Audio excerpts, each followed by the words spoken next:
Hello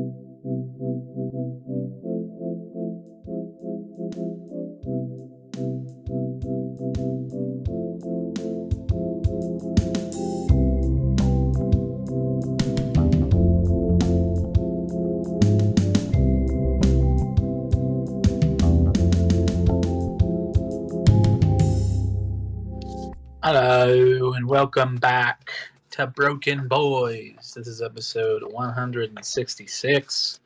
I'm Colin, And I'm Mike. and yeah, we're doing a little random things bracket this week. You'll see just the randomest of things. Yeah. But first, how was your week, Mike? Week was fine. Didn't I kind of hate saying it every week, but I didn't really do too much this week. But you know, the spirits is still high, the morale is still high. I was thinking about this yesterday. I'm like, this is kind of a sad thing, but also you know what, whatever it takes. I think one of the reasons I've been feeling a little bit better is just I have like so much excitement for the Minecraft world that I'm in right now.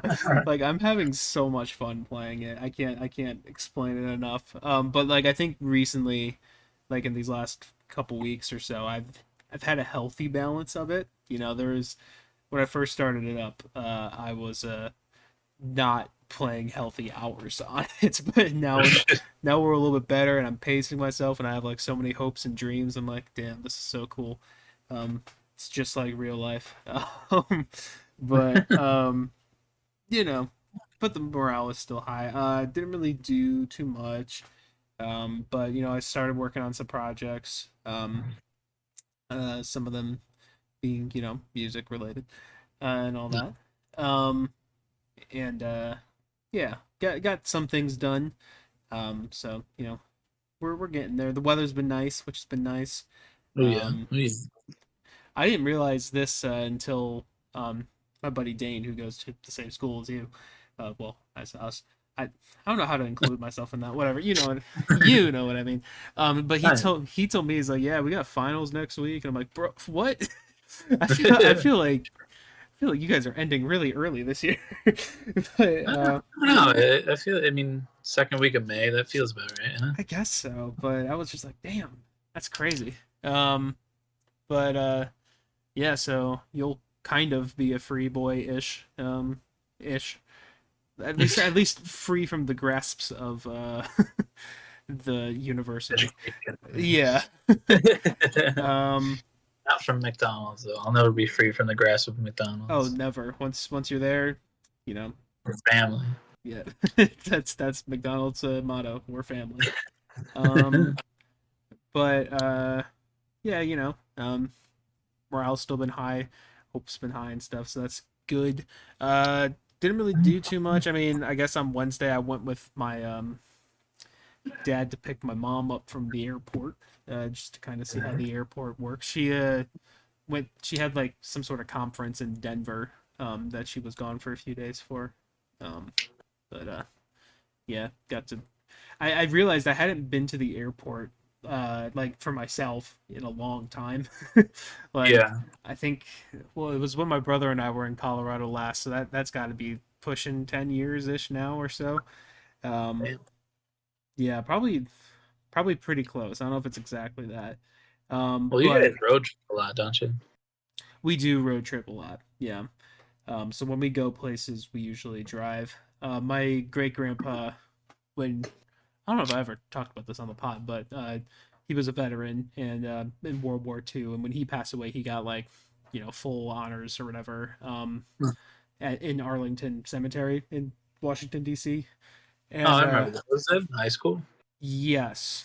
That was probably a like junior year, I would say, roughly. But yeah, that was a really cool thing. But we were supposed to fly out to that. But there was a snowstorm, and I don't know if the flight got delayed or if it got canceled or what, but like it was to the point where we're like, okay, well, we got to go there ourselves. Actually, it wasn't a snowstorm. I think it was just a regular storm. Oh. Because if it was a snowstorm, I would have remembered driving through that. Yeah. No, it was just like it was either delayed to a point where we're like, I don't know if we'll make that, but we had to pretty last minute make a decision, and we're like, okay, we're driving 11 hours to DC. Um, No, that's great. so I was supposed to fly back in like junior year of high school or something, but uh, did not. um, um, but anyways, yeah, we don't really fly too much unless we have to, I guess.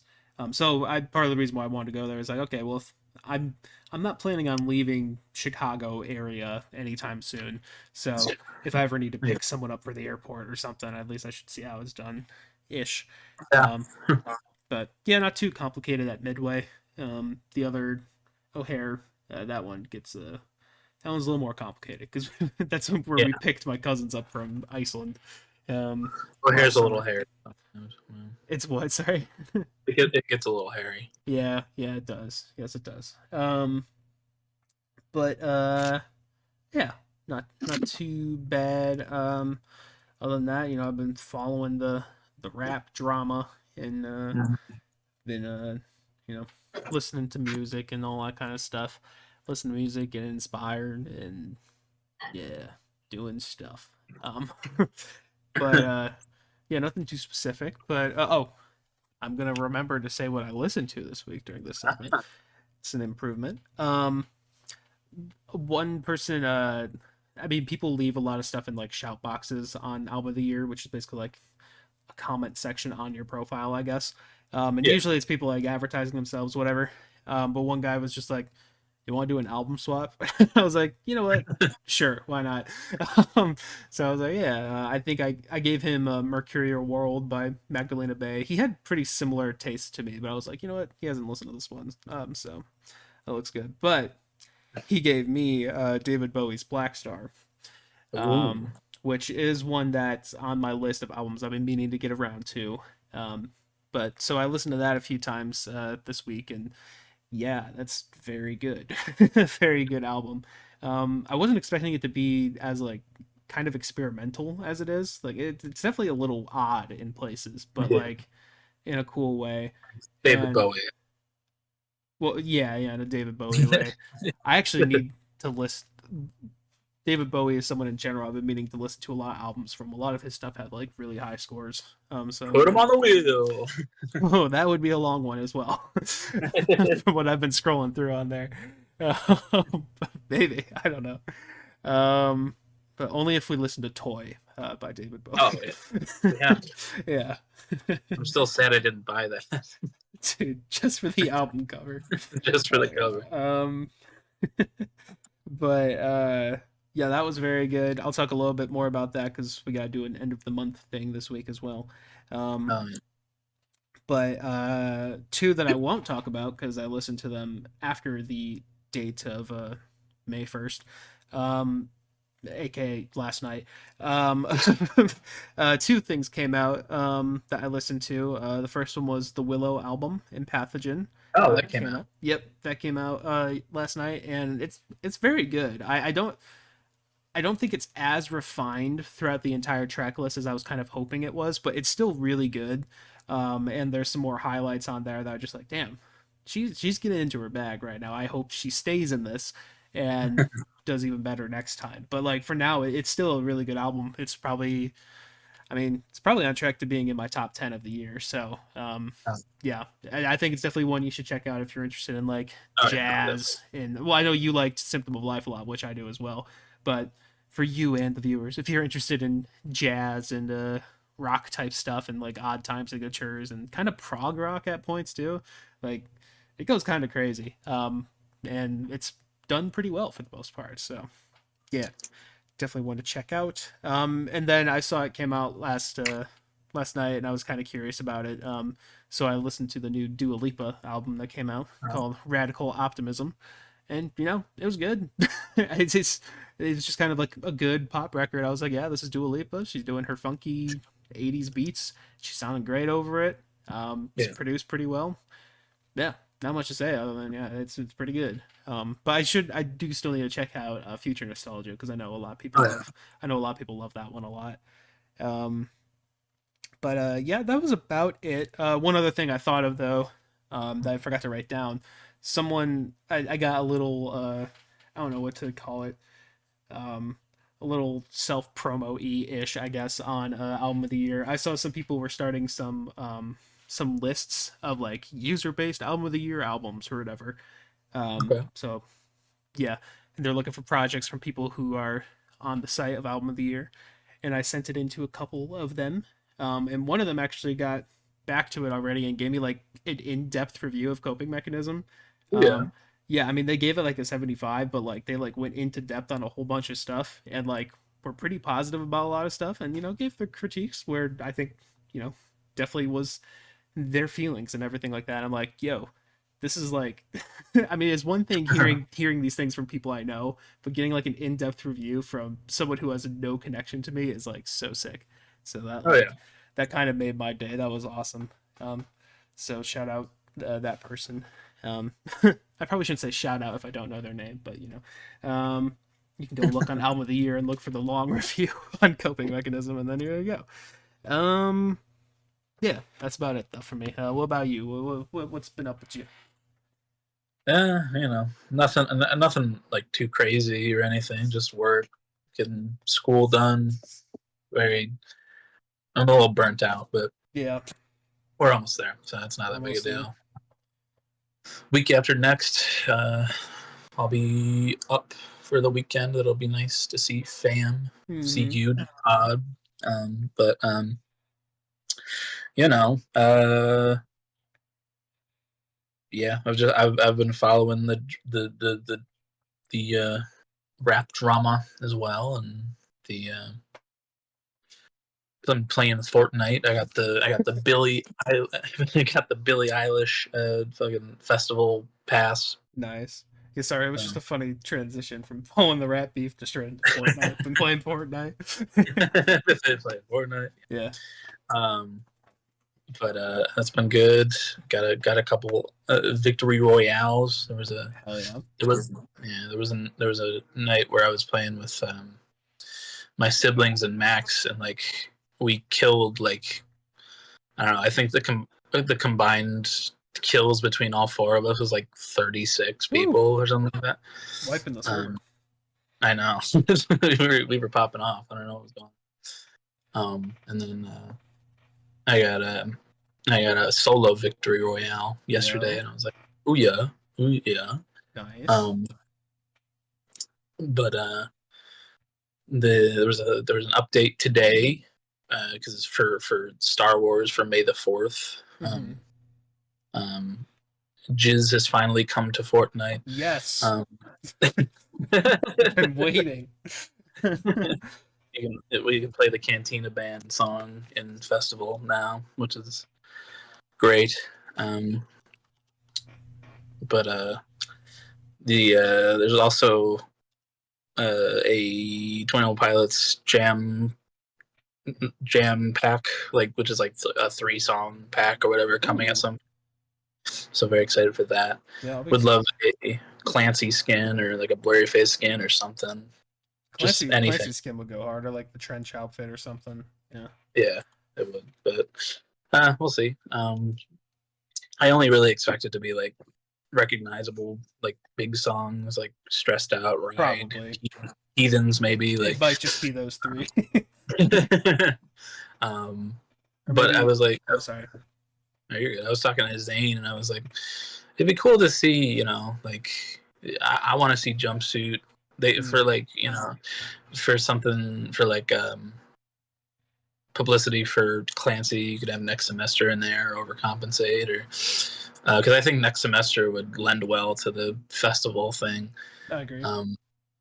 But yeah, I was just like, oh, that'd be cool. But yeah, I just think if they're gonna do blurry face stuff or blurry face era stuff, it's probably just gonna be those three.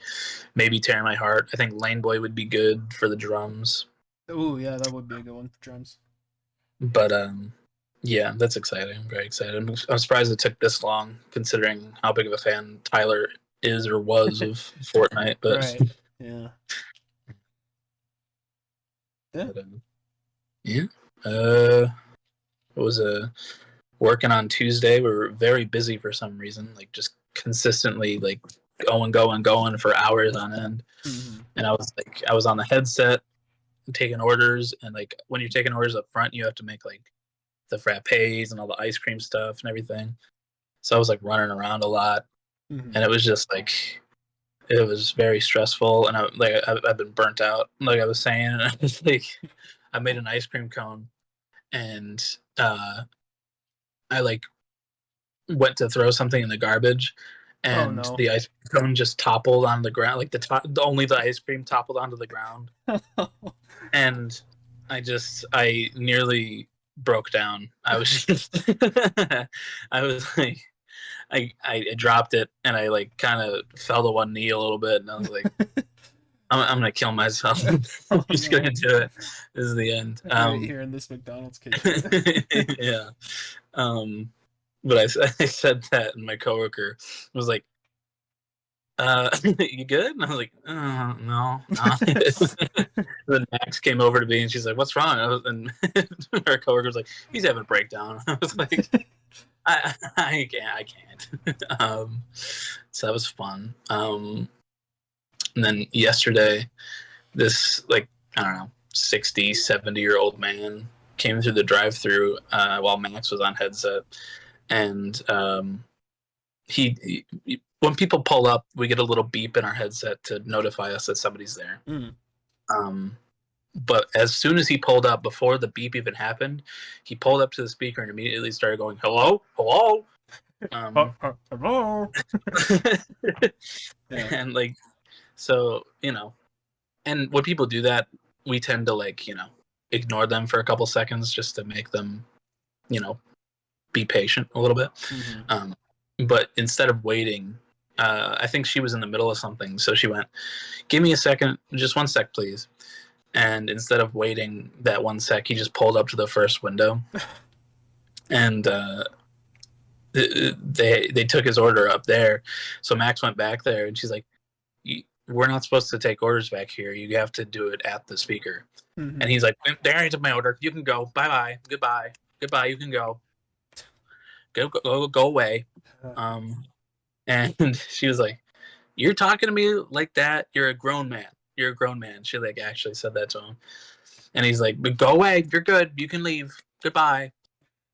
And he was done with it. So he came up to the front, and he ordered like 3 fillet of fishes and a large fry or something like that. So I pulled him to the first spot to have somebody take it out to him, and Max was telling everybody about what just happened, and he heard that. So when he parked at the first spot, he came inside, and Max is still ranting about him, and he's like, "Why are you talking about me, young lady? Why are you talking about me?" And she's like, "Yeah." Like you're being a fucking tool, dude. Like what? And he was like, "Well, just give me my fillets, and I want to go home or whatever." And like, she's like, "Here you go away." And he went, "You betcha." Interesting. Like, what a fucking idiot! Like, and he was driving a Tesla too, and it was like, that suddenly that makes a lot of sense. yeah, but he was like a 60, 70-year-old man. So I'm like, this is weird crossover. I don't know what the It fuck is is a going on. little bit. Yeah, I mean, it sounds to me just like someone who's been handed everything their life. Yeah. Their entire, the boomer generation in general. Yeah. Uh, But it was just like, oh, brother, Jesus. yeah. But yeah, it was kind of, apparently he called her a little shit back at the first window as well. Mm. So that's fun. Max and I also went on a little Olive Garden date last weekend. Fancy. It was. We eat a lot of Taco Bell, so it was nice to have like real like restaurant food. Yeah. Um, It was nice to and have real Mexican food. yeah. And I had that chicken gnocchi soup, and I was like, oh, dude, this is so good. I should try that the next time I do Olive Garden. It's tasty. And then I also had shrimp Alfredo. Mm-hmm. I was like, oh, bro, that's so fucking good. And Max wanted like some breadsticks to go, and Mm. she asked our server, um, like, how much would it be to get some breadsticks to go? And our server was like, you know what? I'm gonna give them to you for free. Aw. And she was like, she was like, it depends on what manager's here, but like, I find it silly to charge you considering they're free. Um, Yeah. so she's like, how many do you want? And Max is like, I don't know, 5. And she's like, 5, got you. And then she gave us 6. Dang. Um, yeah, but she was super That's nice. a good server. Yeah. Yeah, especially nice considering the last time we were at Olive Garden, we were up at home. That fucking server when Max just wanted Oh uh, yeah. butter and oil on her pasta, no sauce, like just the fucking glare and side eye that Yeah. she gave Max. I 20 was yard like, stare or whatever. yeah, but like Max just got like cheese ravioli and she didn't want sauce on it, just cheese. And the server here was like, yeah, that's cool, no sauce, all right. As they should. Yeah, but I was like, oh, so nice, very nice. Yeah. But that was cool. And then yeah, I think there was another shitty customer today, but like, we'll get people who instead of waiting for somebody to come up and ask them if they need anything, they just decide to walk behind the counter and grab a cup themselves or Oh. something like that. And we're like, you can't do that. This dude started doing it today, and our coworker was like, "Sir, you cannot be behind the counter." And he like steps away, looking a little upset, and I think he gave her a little like back talk or something like that. And she's like, "You just can't be stepping behind the counter." And he's like grumbling and talking under his breath as he walks away. And she's like, I don't remember what she said, but she got mad at him. Mhm. And then some other dude stepped in and was like, "You don't need to be cussing at him. Leave him alone." It's like, what the fuck? And then she started getting into it with the old man, and she was like, "Goodbye, leave, goodbye, get out." Like, Damn, I, this is a no BS McDonald's. yeah, like, there was. I don't know if I said it. I don't know if it happened before we recorded last week, but apparently some lady came in and like knocked over she like got mad over like 2 cookies or something like that and knocked over the sweet tea and the unsweetened tea containers, Oh broke the God. unsweetened containers in the lobby, and like one of my managers tried to hand her a frappe and she just squeezed it in the manager's hand. um Jesus Christ. and she was like, I think they said she was pregnant or something, but that doesn't excuse you. No, that doesn't um excuse that at all. no. And it's just like, I feel bad for oh, the kid. right. And like, she was gonna get into it with somebody, and then her like boyfriend or whatever had to like hold her back. And this is just, I kind of wish I was there, but I'm also glad I wasn't. um And but yeah. this is why people need to work customer service. Mhm. And why I treat Yes. customer service with just like so much respect. Yeah, yeah. I I don't know. I mean, both of those stories are crazy, but for me, I just like can't even fathom having the mindset of, oh, these people aren't listening to me. Let me go behind the counter to grab a I cup know, myself. right? It's like how Who in the fuck raised you? yeah, how are you so entitled that you feel like that's just something you can do? It's just man, I hate humanity. But yeah. I know. It's probably, and then like somebody did that like last week or something, and and Max told my manager about it, and she said, "Well, can't do anything about it now. He already has it." And I was like, "What? Huh?" Yeah. Don't tell him not to do that. What? Like, you're the manager. Um, Manage. but that's also the same manager that like took another manager's phone. So, are we Right. surprised? Not Yep. really. Cares more about But the yeah, shitty customers than the employees. Sounds about right. Yep. yeah, that's about it. But yeah, um, it's about it. Nothing too exciting this week. Just work and work. But just excited to have a day off tomorrow. There you go. Yeah, but yeah, I didn't listen to anything this week. I was going to, but I just I didn't. So That's completely fair. You're right. You're right at the end of finals, so it makes sense Yeah, as well.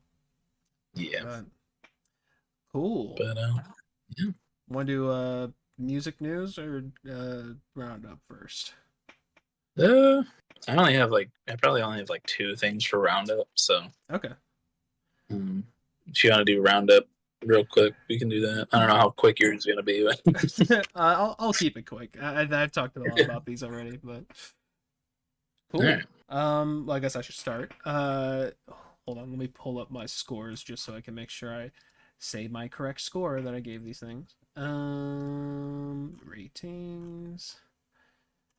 Okay, there we go. All right. First thing I listened to this month of, well, last month of April, yes, uh, was the modern classic, Genre Sad Boy by MGK and Trippie Redd. Um, it's not very good. I didn't hate it quite to the level that Brad and Fantano hated it. I didn't think it was a flat zero. I did think it was slightly more listenable than mainstream sellout, but still completely tone deaf and completely boring and just pretty bad. So I have it at a light two. But yeah. Cool. I mean, you can do a few more if you want. I just have All two, right. so. Cool. Next thing I listened to after that was J Dilla Donuts. I actually can't believe that was April. That feels like so long ago I listened to that, but it's a cool little project. A bunch of just hip hop beats, but they're all chopped up really well. They got great grooves. It's just a really engaging listen, and probably one I'm going to be throwing on from time to time in the background a lot. So it's good. I gave that a light nine. Um, then after that, listen to "Songs in the Key of Life" by Stevie Wonder. Listen to this one quite a bit this month. Honestly, fantastic album. I listened to it for the first time like last year at some point during one of our episodes with John. But I actually really came around to loving it this time. I mean, it's like an hour and a half long, I think. Hour and 44 minutes long. So it's kind of a lot to take in on a first listen. But now I really do think it's just an incredible project. Beautiful, just soulful all throughout. And yeah, it's a perfect 100 for me. So, Oh yeah. ooh yeah, and I'll do one more. Next thing I listened to after that was "Older" by Lizzie McAlpine. Lizzie McAlpine's like a singer songwriter, very Phoebe Bridgers esque. In fact, that's one thing Brad criticizes her of a lot, but I do think she makes it her own more than he makes it out to be. Um, but yeah, singer songwriter stuff. I believe it's a breakup album just from how most of the songs sound. It's really nice. I think there's some really strong choruses and great production throughout the whole thing. But you know, didn't blow me away, but it's a really good listen. I have that one at a strong seven. So Nice. Cool. First thing I listened to this month was was what? Damn that! Sorry, that fucking is there an echo Radiohead in there? auto Oh, okay. was. Yeah. Only God Was Above Us by Vampire Weekend. I listened to this one quite a bit this month. It was the only like new thing other than Radiohead that I listened to. With Mm, spoiler, I guess. But and I really really liked it. I find the production really cool. I love the singing on it. I think it's gonna be on rotation for the rest of the year. Really, I don't know. It really just caught me on first listen. And I was like, ooh. I think, like I said when I listened to this for the first time, that I think I listened to like their first album like a couple years ago. I mm-hmm. think, um, um, and this was a lot different and um, very very good. So yeah, I probably would give it like a strong eight. All right. Yeah. Cool.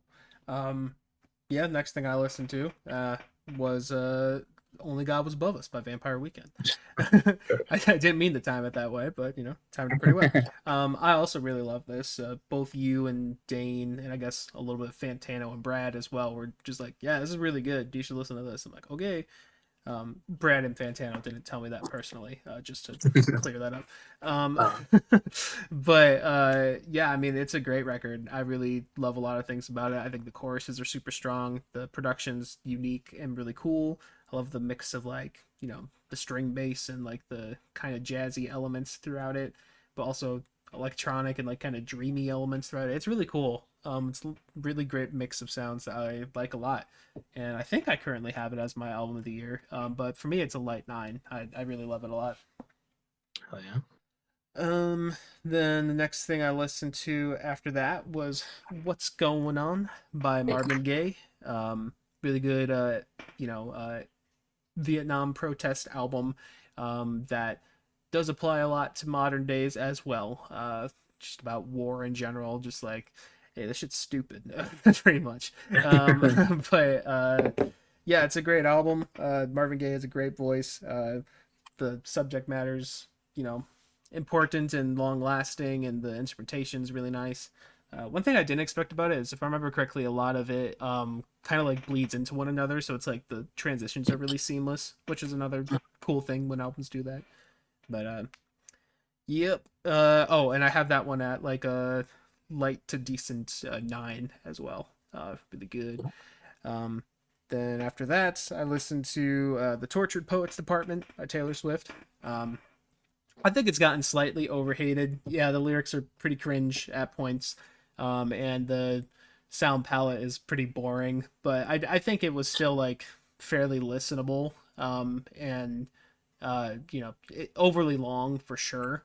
But like I kind of like Jack Antonoff's production through it. There's some solid hooks here and there. There's one song, what I think it's called "Guilty as Sin." Uh, has a question mark on it. That I do really like that song. In fact, I'm kind of a little mad. I'm looking at an album of the year right now, and it's like rated just as mid as everything else. But I think that one's actually a really good standout track. Um, Fortnite with Post Malone was cool too.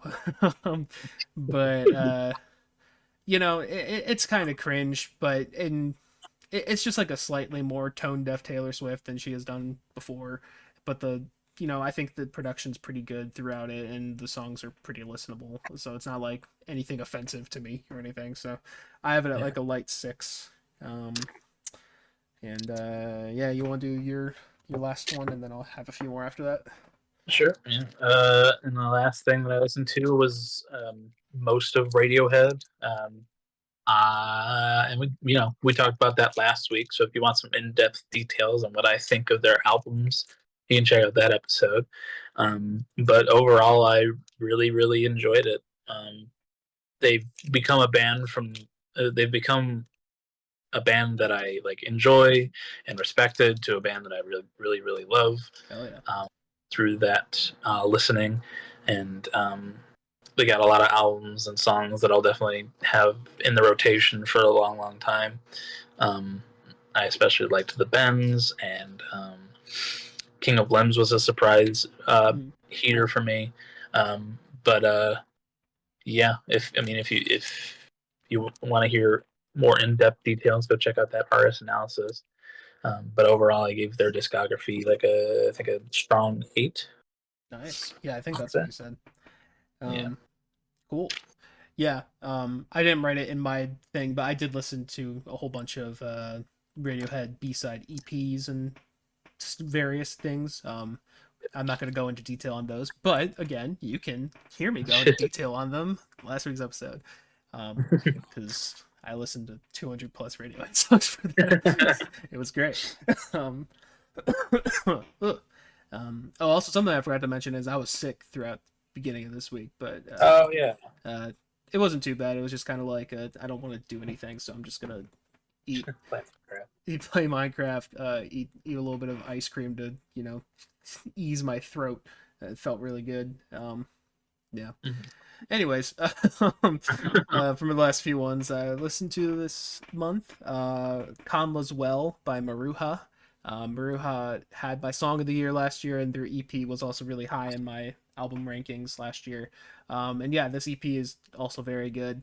It's kind of more of the same, the what from what they had last year. But what they had last year was also fantastic. So I'm not too mad at more of the same when the same is this good. Yeah, I have that at a strong 8. Definitely go check that out. It's like 20 minutes or something. I don't even know. Yeah, 21 minutes. It's worth the listen. Then after that, I listened to Saint Vincent, All Born Screaming. This album, I really love the singles for. I still do love the singles. I think the middle portion of this album is really great, but it doesn't really capture me as much throughout the entire thing. I think it's produced really well. And you know, Annie Clark of St. Vincent, she gives a really great performance throughout the whole thing. But it left a little bit to be desired for me, and there's a couple tracks towards the end that I'm like, these aren't really that great. But it's still a good album. I have it at like a light 8, mostly because of those singles. I love those singles a lot. Then after that, listen to Confidenza, which was a soundtrack by Tom York. I actually listened to that again today just to settle my score on it. But yeah, it's cool. It's like Tom York playing with woodwind. Well, he's not playing the woodwind instruments, but he's conducting a bunch of woodwind instruments and writing for them and doing like kind of like this avant-garde jazzy thing with and it's a soundtrack, so like it's got a few different moods going on. But it's a cool listen. And there's like a couple tracks on there that are basically Tom York tracks, him singing and stuff, and those are pretty good too. Yeah, it's just a cool listen, but probably not one that I'm going to return to ever. But I give it a light 7. It's a good listen. And the last thing was David Bowie's Black Star. Yeah, it's a haunting album. It's great. I think I had heard Lazarus sometime recently. I think you played Lazarus for me or something like that. I think I Um, might have. I don't think it was in I don't think we had it as a song of the week, but I don't know. I remember listening to Lazarus at some point recently. I was like, damn, I really gotta listen to that album. Yeah, that song's great. I really love the closer as well. I can't give everything away. But there's just a lot of great stuff on here. It's really well written, really really well performed. It has me interested in checking out more David Bowie. But yeah, it's a really cool album. I liked it quite a bit. I have it at a decent 9. So yeah, Nice. cool. I had a lot of 9s this month, which was cool. Yeah, yeah. um, Love to see it. we do. But yeah, cool. Well, we can get into some music news a little bit. Here, you want to start off the music news? Sure. Well, I mean, on Tuesday morning, I want to say, certain rapper by the name of Kendrick Lamar shadow dropped a song called Euphoria, which was his response to the Drake diss track, and it kind of blows everything out of the water. It was hard hitting. It was personal. It was funny just to hear him go off on Drake. Yeah. Really, really well produced. And yeah, just some really, really good lines in there. 6+ minutes of just going in on Drake, and it's really funny to me. And but yeah, and then he decided to damn double homicide and dropped another one today. Sorry. Yeah. Called, what was it, 616? 616 in LA or something like that. Yeah. I only listened to that one once, and I liked the production on it a lot. It doesn't really start dissing Drake, I don't think, till like halfway through or so. Yeah, it's as far also as I can tell, yeah. Yeah, it's also half the amount of time than Euphoria, so there's some good blows on there, but the first track is definitely better. And it fucking apparently 616 is produced by Jack Antonoff in part, so yeah, that's funny to see. Hey, that made me feel even more justified in liking Jack Antonoff's production on Tortured Poet Department. But yeah, I mean, my take pretty much the same as yours. Kendrick is absolutely winning right now. He bodied that man. A lot of funny things, and also another reason why we love Kendrick is he dropped a song on a Friday, so therefore we're able to talk about it and be somewhat relevant when this episode comes out. Hell So yeah, brother. he listened to my critiques of the beef happening on weekends, and he accommodated for the Broken Boys podcast. So He really we really appreciate him for that. sent him to the podcast, K Dot. He's Dot's a big fan of the pod. Um, um, but yeah, it's pretty entertaining. I did. Have you seen Anthony Fantano's like interviews with Los Pollos TV or whatever? Like with is that the like Drake the big stuff. Drake fan? Yeah, the Yeah, big Drake. I watched the first one that he did. Yeah, those are really funny because that guy's just something else. But Yeah. I watched a little bit of his like reactions to the Kendrick track or whatever, and him just dick sucking Drake the whole time. But he did make one good point in like a cloud of not great points. He said, when Drake dropped Push Ups, that was a song that was directed at like 20 different people. So like he still hasn't dropped like a straight up aim directed at Kendrick diss track. And I'm like, you know what? That's actually a fair point. Probably should wait for that, I guess. But man doesn't stand a chance. He's gonna need those Ghost Riders to write pretty hard. Oh yeah. But yep, that's definitely a big thing going on. Both tracks are great. And yeah. All right, so I don't normally do this, but I really felt like it was needed. We don't have Colin here at the moment. As you can see, it just says I can invite a friend to start chatting, but he gave me permission to do this by myself. The Drake and Kendrick beef had a lot of developments tonight. Literally, as soon as we stopped the recording on this episode, which was already a long episode, I see that Drake had a response up, and I'm like, okay, well, leave it to Drake to, drop something that would make it like literally right after we finish our episode. So it's going to be quite literally the longest amount of time possible before we can talk about it on next week's episode. And I was willing to leave it at that. I personally thought the diss track was fine. People like Brad and our buddy John liked it quite a bit. I thought it was just okay. But I think not even an hour had passed. I think it was like 40 minutes or so. A new Kendrick response dropped. John caught it super quick, within a minute. And the Kendrick, well, okay, just for reference here, the Drake song was called Family Matters, and the Kendrick song is called Meet the Grams. And oh my God. I'm so glad John saw that notification or whatever he saw, because we were on the front lines of that diss track. And it's been out like 40 minutes now at this point. And I literally think this is hip hop history right now. The level of like spite and hatred that Kendrick has for this man is off the charts. I'm not going to go too much into detail because I'm not the person you should be going to for detail on these tracks.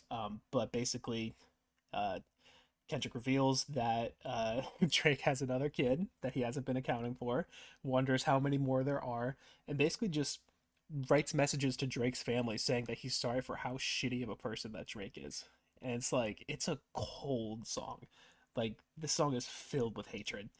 But it's, oh my God, I can't believe that I was within the first minute of watching that. And yeah, this, the nuclear weapons have been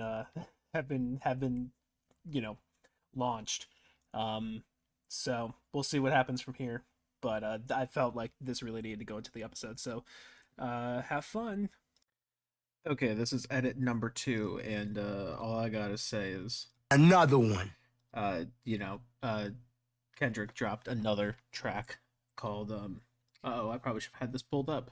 Not Like That, or Not Like Us. I was thinking of Like That. Not Like Us, where he makes a club banger this time, pulling up to Drake in his own wheelhouse, and just straight up calls him a pedophile, and straight up outs his crew for being predators like that as well. Um, Kendrick's won. I don't even know what Drake can do. You thought we were done? We're not. Drake dropped another track called "The Heart Part 6," and yeah, that about sums it up. He's dead. He's gone.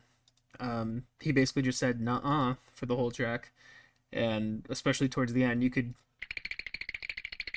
That's what he sounded like. Sorry to overuse the soundboard a little bit, but I think that really tells what happened. So yeah, Drake goes "nuh-uh," and that's pretty much it. I mean, he tries to claim that oh, we set up fake moles for you to get information to you. I don't know, man. I don't know. I really do think if any of the stuff is real, like we're gonna start. I think what needs to happen next is to see receipts of either, spousal abuse from Kendrick, or I I mean, there's a lot of receipts that could be thrown at Drake right now, but anything from the child to the other child stuff, or to members of his crew, all that type of stuff. I think we really just need to start seeing proof of things, because right now it's just a big battle of he said, he said. Drake responds with "nuh-uh," and it's like, okay, well, what do we do with that information? It's like, yeah, that was a sad track though. Not in like emotionally, but just like, man, you tried rushing this, and you can tell, he rushed it. So yeah, yeah, I procrastinated this until Sunday night, and now I need to edit this pod. So I'm hoping Kendrick lets this shitty track speak for itself.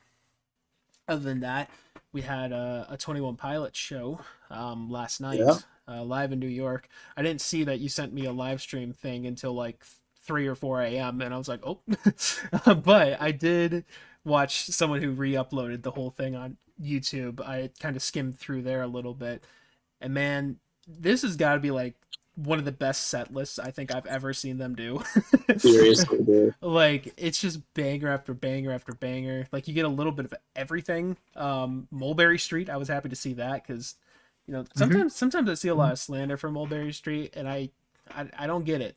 I think it was kind of you on the podcast when that came out, like, and you had that as your song of the week. I was like, you know what, this song does slap. This song is amazing. So like, we got Mulberry Street in there, got obviously the 3 singles, got Pet Cheetah, Compensate, which was awesome. A great transition as well. Yeah. With the heavy dirty soul rap at the end of it, like, yeah, whoa, like, glad yeah. really to see Pet Cheetah in there, because that's a banger and a half. So. Yeah, and the two things that made me feel like a cartoon character, like rubbing my eyes and looking back and forth at the screen, seeing Trap Door, I was like, seriously? What? And I'm looking at setlist.com right now, and it says first performance since 2009 and first performance with Josh Dunn. It's like, bro. It was I think it was like the first performance since 2009, and the performance was like before the self-titled album even dropped. Oh wow! So I think I've seen that on YouTube before, but I didn't know that was pre the album.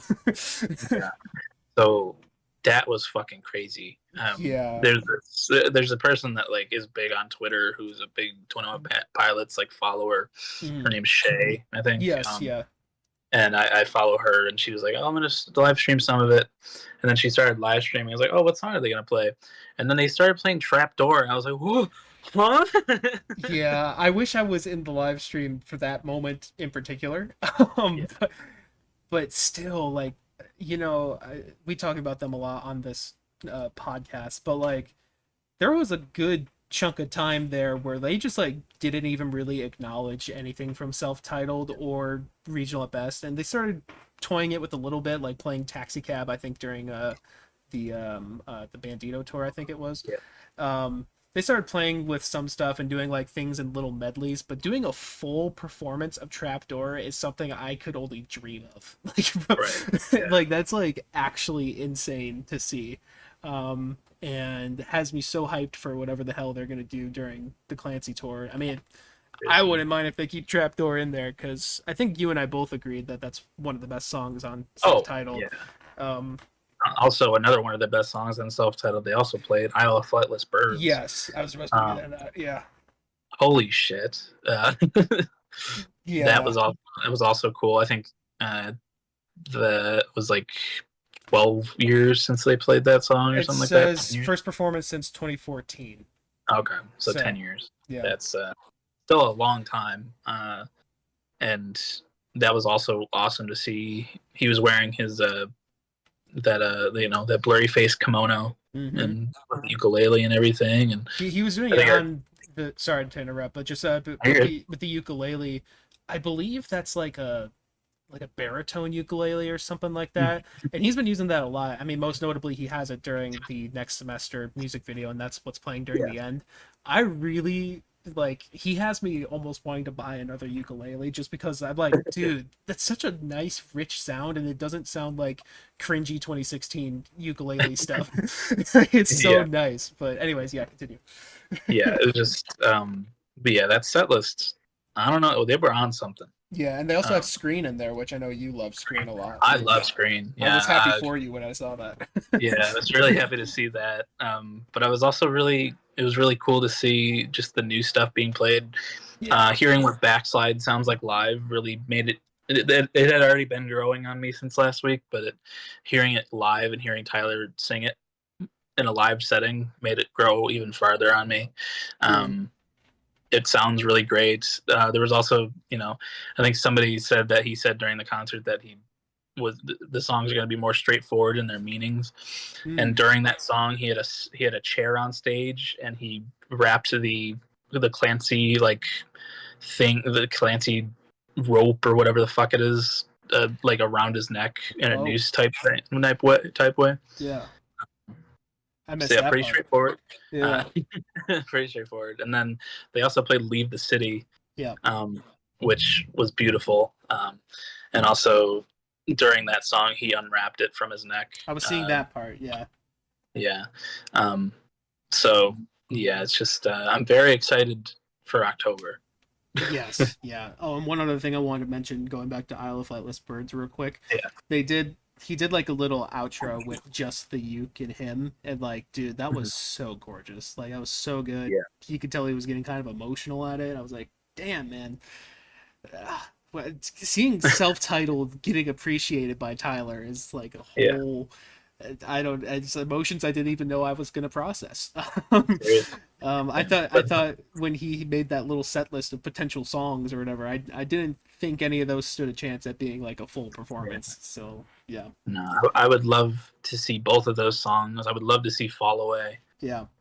"Fall Away" is one of my favorite songs of theirs in general. So yeah, just some self-titled love would be awesome. And also, the only album they didn't play stuff from was Regional at Best, and that's not really a surprise. But I wouldn't mind seeing like an FMA or I like Slow Town. Slow Town's fun. Yeah, if they do one of the good Regional at Best ones, I'll be happy about it. But I'm sorry to the clickies out there who are very ravenous about Regional at Best, but if I see Be Concerned or Clear on a set list, I'm going to be a little upset. I'm going to be a little concerned.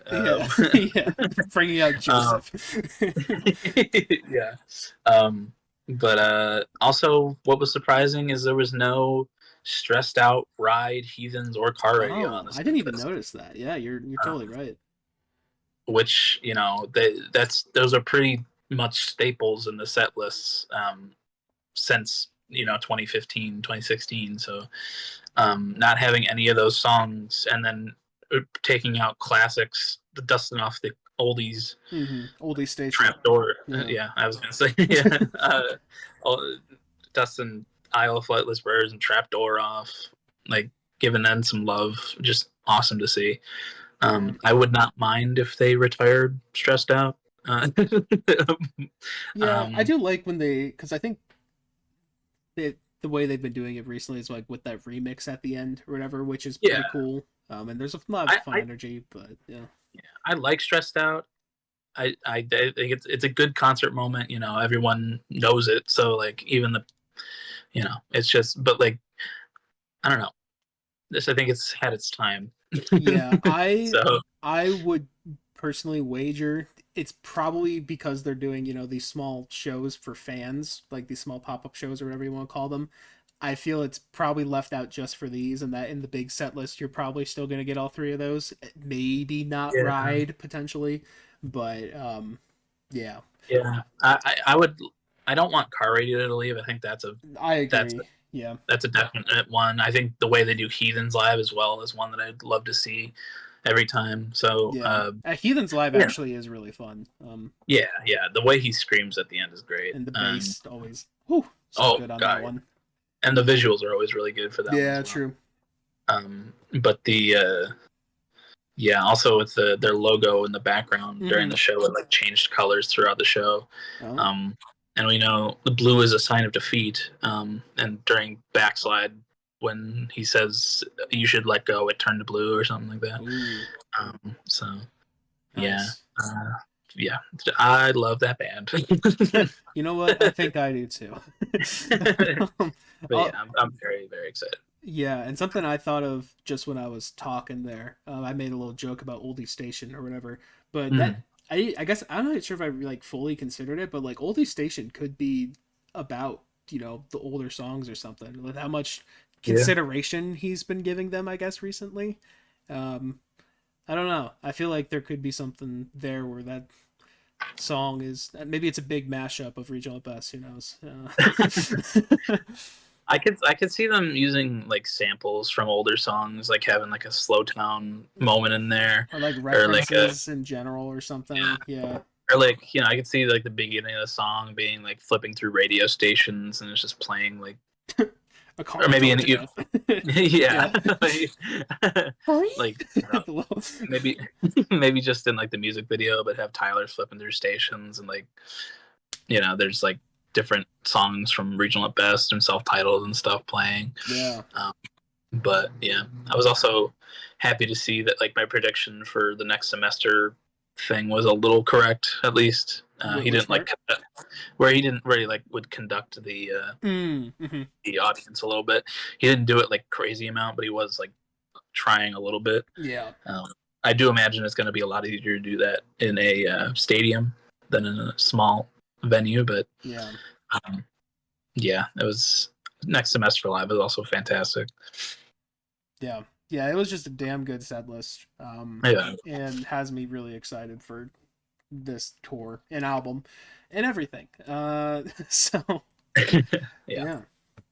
Well, we're about. No, go ahead. I was about to say we're about good to wrap, so maybe we should get into our theme for this episode. Are we really that far in? We're at 52 minutes. Oh my what? We talked. How the fuck did we even recorded that? Yeah. Oh, one other thing, just real quick.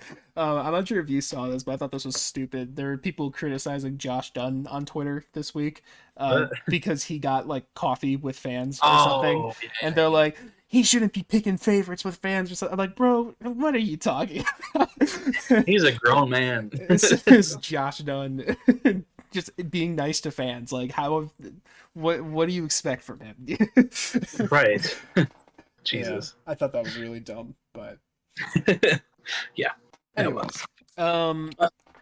Yeah, so the theme of this episode, as we alluded to almost an hour ago, was we're going to be doing a bracket of just random things. This is an idea we had completely on our own, and it's we came up with a list of just random concepts, random things, whatever you can think of. We're gonna put them up against one another and see what's the most random thing that we enjoy. I guess it'll make more sense as you see the contenders.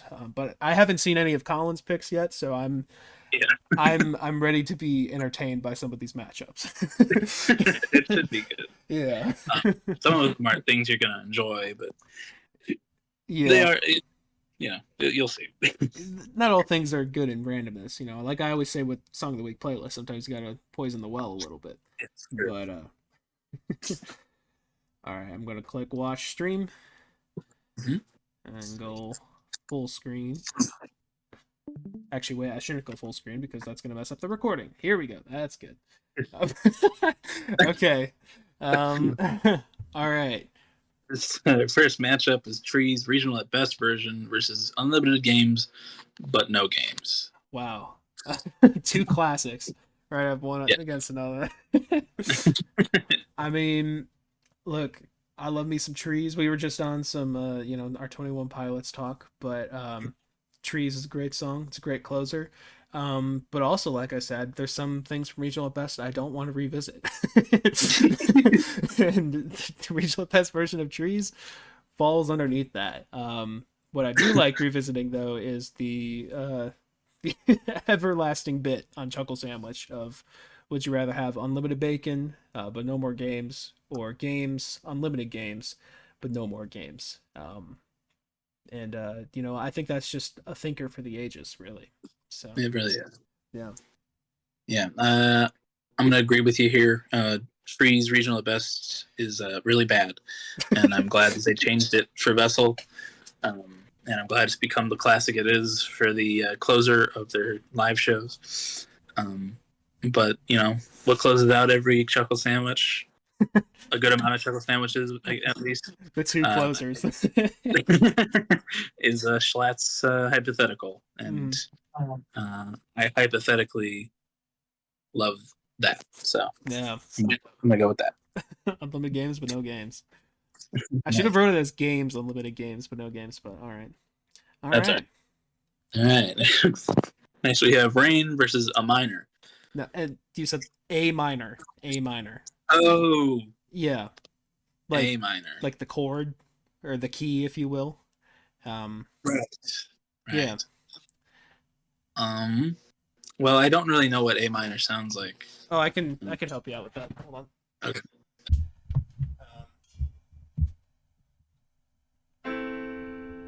That come through? A little bit. I heard it. Yeah. All right. Right. This helps. Okay. Yeah, that sounds. It's good. It's a good sound. But just to dodge controversy, I think I'm gonna go with Rain. Yeah. I love Rain. Sorry, you go. No, I love the rain. I love the smell of rain. Love being out in the rain. So I'm gonna go with the Rain. A minor is a great chord, but I don't think that would look great on the resume there. Yeah, I mean, you're right. It wouldn't look that great because it is a little basic. It's C major's basic, and A minor's the basic minor key because there's no flats or sharps. So I agree that would look a little basic on a resume. But Rain's pretty nice. We've been getting a lot of rain this week. It's a nice soothing sound. It's got a nice smell to it. Oh yeah. Yeah, as long as the rain isn't taking down my house, you know what? I'm good for rain. Yeah. Cool. Cool. Let's see. No disagreements here. Yeah. All right. Next we have Cicada Sounds versus Random Things Bracket 2 from Hive Mind. Wow. That must be a coincidence. Yeah.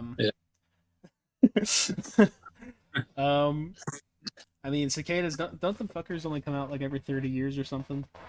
Yeah, but I mean, I don't know, but that clicky chirpy sound that happens in the summertime. Yeah. Yeah, those are pretty those are pretty sick. I remember when we went to see the eclipse. Oh, excuse me. There were cicada sounds in the middle of the day. It was kind of cool. Yeah. But Random Things Bracket 2, I mean, that's a pretty funny video. It's a classic. It's a classic for sure.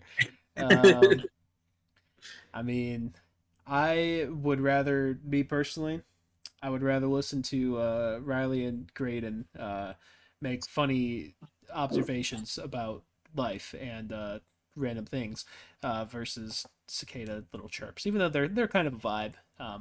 Yeah, I'm a little more entertained by the probably 2-hour long video. Yeah, I mean you're right. I would rather watch and listen to Hive Mind for a couple hours. I mean, I like the cicada sounds add a nice little ambiance to the summertime. Mm-hmm. But evenings in the summertime. But Yeah, I could fuck with some Riley and Graydon Mm-hmm. for a long time. Yeah. So, yeah, and that But doesn't happen only every 30 years. yeah, but you can't fuck with A minor. No, I'm not gonna say. It's all about the emphasis on the word. Next, we got rocks versus walking into an air-conditioned building on a hot day. Wow. That's a good one. That's a good one. I mean, look, when I was a kid, I don't remember if I've mentioned this on pod, but I was a pretty avid rock guy. I really loved collecting rocks. I don't know if this is just a Midwest thing, but like in some like truck stops or like gas stations or something, they'll have like a little I don't even know what you call it, like a little stand, I guess, that just has a bunch of rocks in the middle of it. I just love sifting my fingers through them and buying a bag of rocks. It was a great Yeah. time. However, I think walking into an air conditioned building during a hot summer has been a wonderful phenomenon throughout my entire life and will continue to be so unless I go to Europe or something where there's no air conditioning. So, yeah. Uh, yeah, I was never a rocks kid. I think geodes are cool. Yeah. But yeah, I was never. I mean, I do like the feeling of sifting through a bunch of soft and smooth rocks in a gas station. But yeah, walking into an air conditioned room on a hot day is There's nothing like it. yeah. There's really nothing like it. It's really nice. Like you're at Six Flags or Disney World. You walk into like a little air conditioned area. You're like, oh, god damn, and then you go back out. And it's not as bad, but it kind of feels good to walk outside after that just to get a little warm. Yeah. But yeah, it's got to be walking into an air conditioned building on a hot day. Hell yeah. Sorry, rocks. All right, next we got onion rings versus cherry blossom trees. These are both my picks, so let's hear your thoughts. Yeah, I think cherry blossom trees are very pretty, very nice aesthetically. It's a very cool Lego set that I kind of want. But I don't know. Onion rings, they were never like super like big. I was never super big on onion rings. I like them. They're growing on me a little bit. But they have to be like real good onion rings because like you don't want the ones that just like the onion comes out completely of the sleeve. I do like an onion ring, but I think I'm gonna go with cherry blossom trees because they're pretty. Wow. Okay. Yeah, I chose both of these because I have cherry blossom trees near my Minecraft house, so I wrote it down. And I had onion rings as part of dinner last night, so I wrote it down. Nice. And look, man, I mean, actually, I was about to disagree with you, but then I thought about it. I'm like, dude, actual cherry blossom trees, like, it's crazy. Like, the tree is pink. Like, how to do that? It's very pretty. I believe it's a Japanese thing. Yeah. Yeah, it's very pretty. It's just kind of God's hand at work. So Good. yeah, I guess yeah. You know what? I'm gonna agree with you there. Cherry blossom tree. Cool. Onion rings are great. They Where'd are. you get your onion rings from? The freezer. They were. Oh. they were good. They're all right. All right. So you got flirting with your friends versus birds that swear. You're gonna have to explain the birds that swear to me. Just like parrots and birds Oh. that can copy you, but like specifically when they swear because it's funny. Honestly, I'm not sure if I've ever seen that. Maybe I have. Really? It's a very funny thing to hear. I can imagine. Say fuck. Yeah.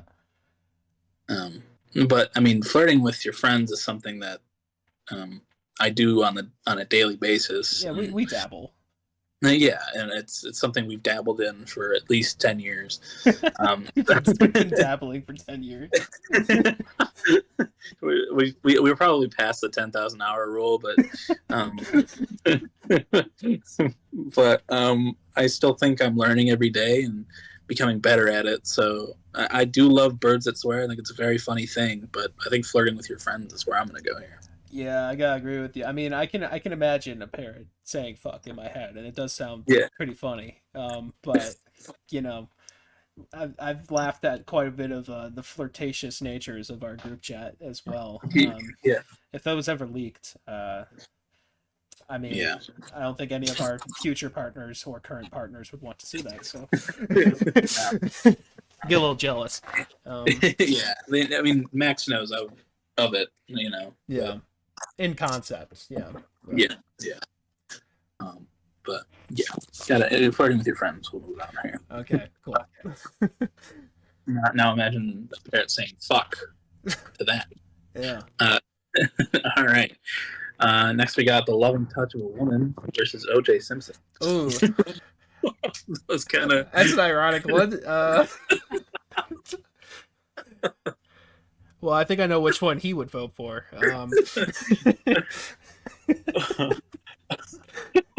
I was hoping that one got paired up against something funny. That's really good, though. Well, I mean, O.J. Simpson was a good friend of the podcast. Rest in peace. Yes, yeah. But I do love a loving touch of a woman. It's very nice. Yeah. Yeah, I mean, I'd kill for it. But yeah, I think that's all I gotta say. Yeah. All right. Sorry. Sorry, OJ. We're gonna have to put you down again. Right, wow. A lightsaber versus Darude Sandstorm. Man, that's a good one. I mean, both classics. Darude Sandstorm is. I mean, I haven't heard anyone make that joke in a few years now. But that was a big joke for a long time, and it's it's catchy. Yeah. A lightsaber is pretty cool, though. I mean, that's a thing that inspires childhoods. It's not just. Do you have a favorite? What's that? Do you have a favorite lightsaber hilt or color? Hilt, I have no idea because I'm not a nerd. But color, I would.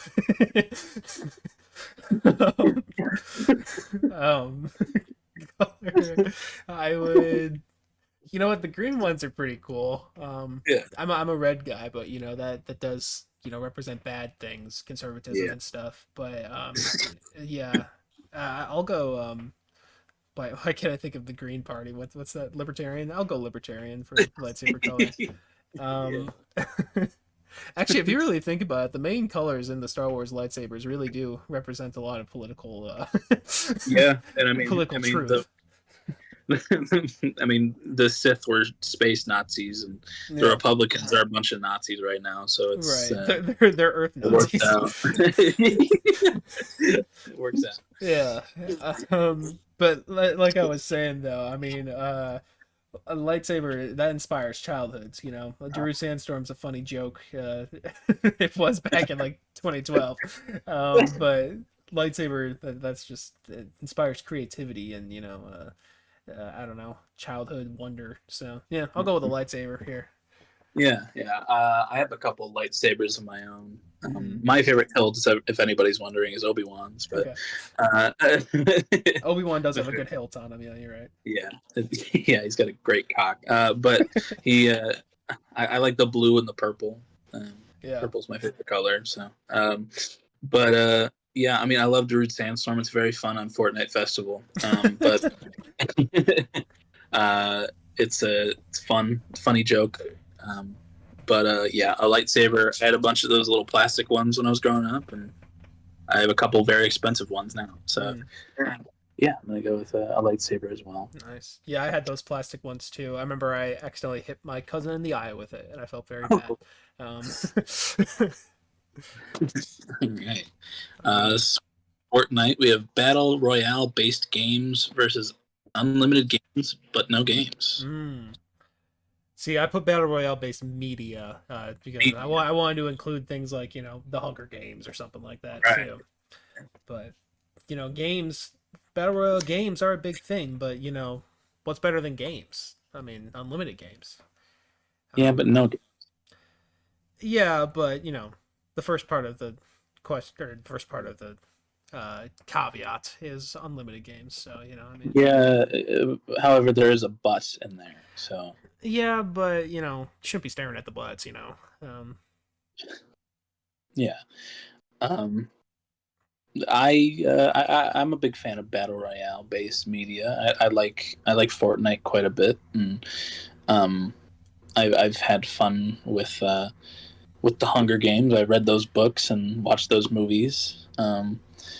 And I'd rather have that media than the the possibility of having no games instead of unlimited. So I'm gonna go with battle royale based media, but Okay, I mean, look, I mean, I'm a PUBG advocator. yeah, Probably shouldn't be at this point, but I am. Um, it's taken the genre in general. It's taken the world by storm for a reason. It's very entertaining. Just to be, I mean, even Squid Game was battle royale basically. yeah, yeah, Just that whole idea of being the only one is a thing. It's pretty engaging. So I'll, for I'll sure. I'll agree with you there. I Cool. love you, Cool. Schlatt, but you know, Cool. something that's tangible is a little better. Yeah. All right. What we have? Yo Ma versus stuffed crust pizza. Wow. It'd be really funny if you put Yo Mama and Yo Yo Ma in here. I was gonna say Yo Yo Ma, but I didn't know if you knew who Yo Yo Ma Oh, of was. course So I know Yo Yo Ma. That's funny though. Stuffed crust. um, Wait. Okay. Okay. Wait. I think something needs to be cleared up immediately here. Yo Mama, are we saying this in a hypothetical sense, like in the joke sense, or are we actually talking about each other's mothers? um, I was I was thinking wherever you want to go with it, but I was gonna go with our actual mothers. Oh man, okay, that makes this a lot more difficult.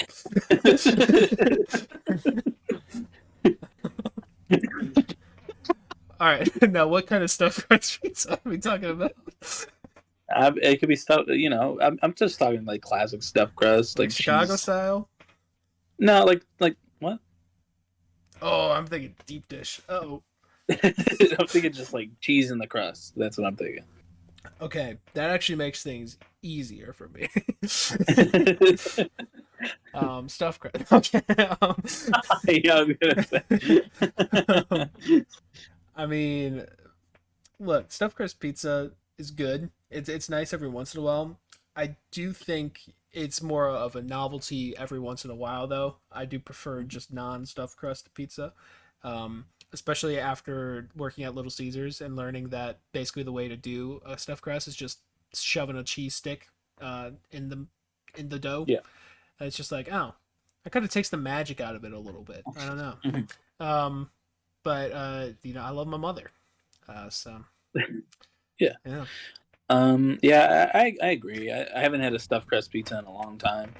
But I think it's a nice little thing to have every once in a while. I love a cheese stick, so I'm not too upset about that magic being gone.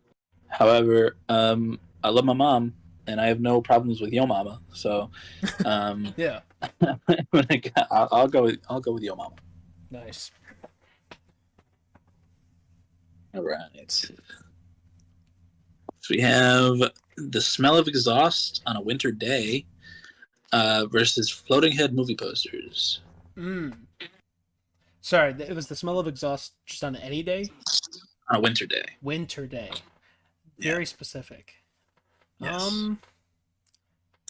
Gotta be honest. Neither of these are really you know, desirable. What? Is the smell of exhaust on a winter day like a thing? I love the smell of exhaust on a winter day. It brings like I know you're not supposed to like the smell of exhaust, Yeah. but um, I don't know. It's like a comforting thing. It's like cold out, but that like smell of gas burning in an engine just I don't know. It's just a comfort thing in the winter time for me. Alright. I mean, I've just never given it the time of day, I guess. All right. Well, next time winter comes along, just stick your nose up to the exhaust pipe of a car and Just huff some exhaust, yeah. or like sit in your garage and open the window. Here in my garage, yeah. Yeah.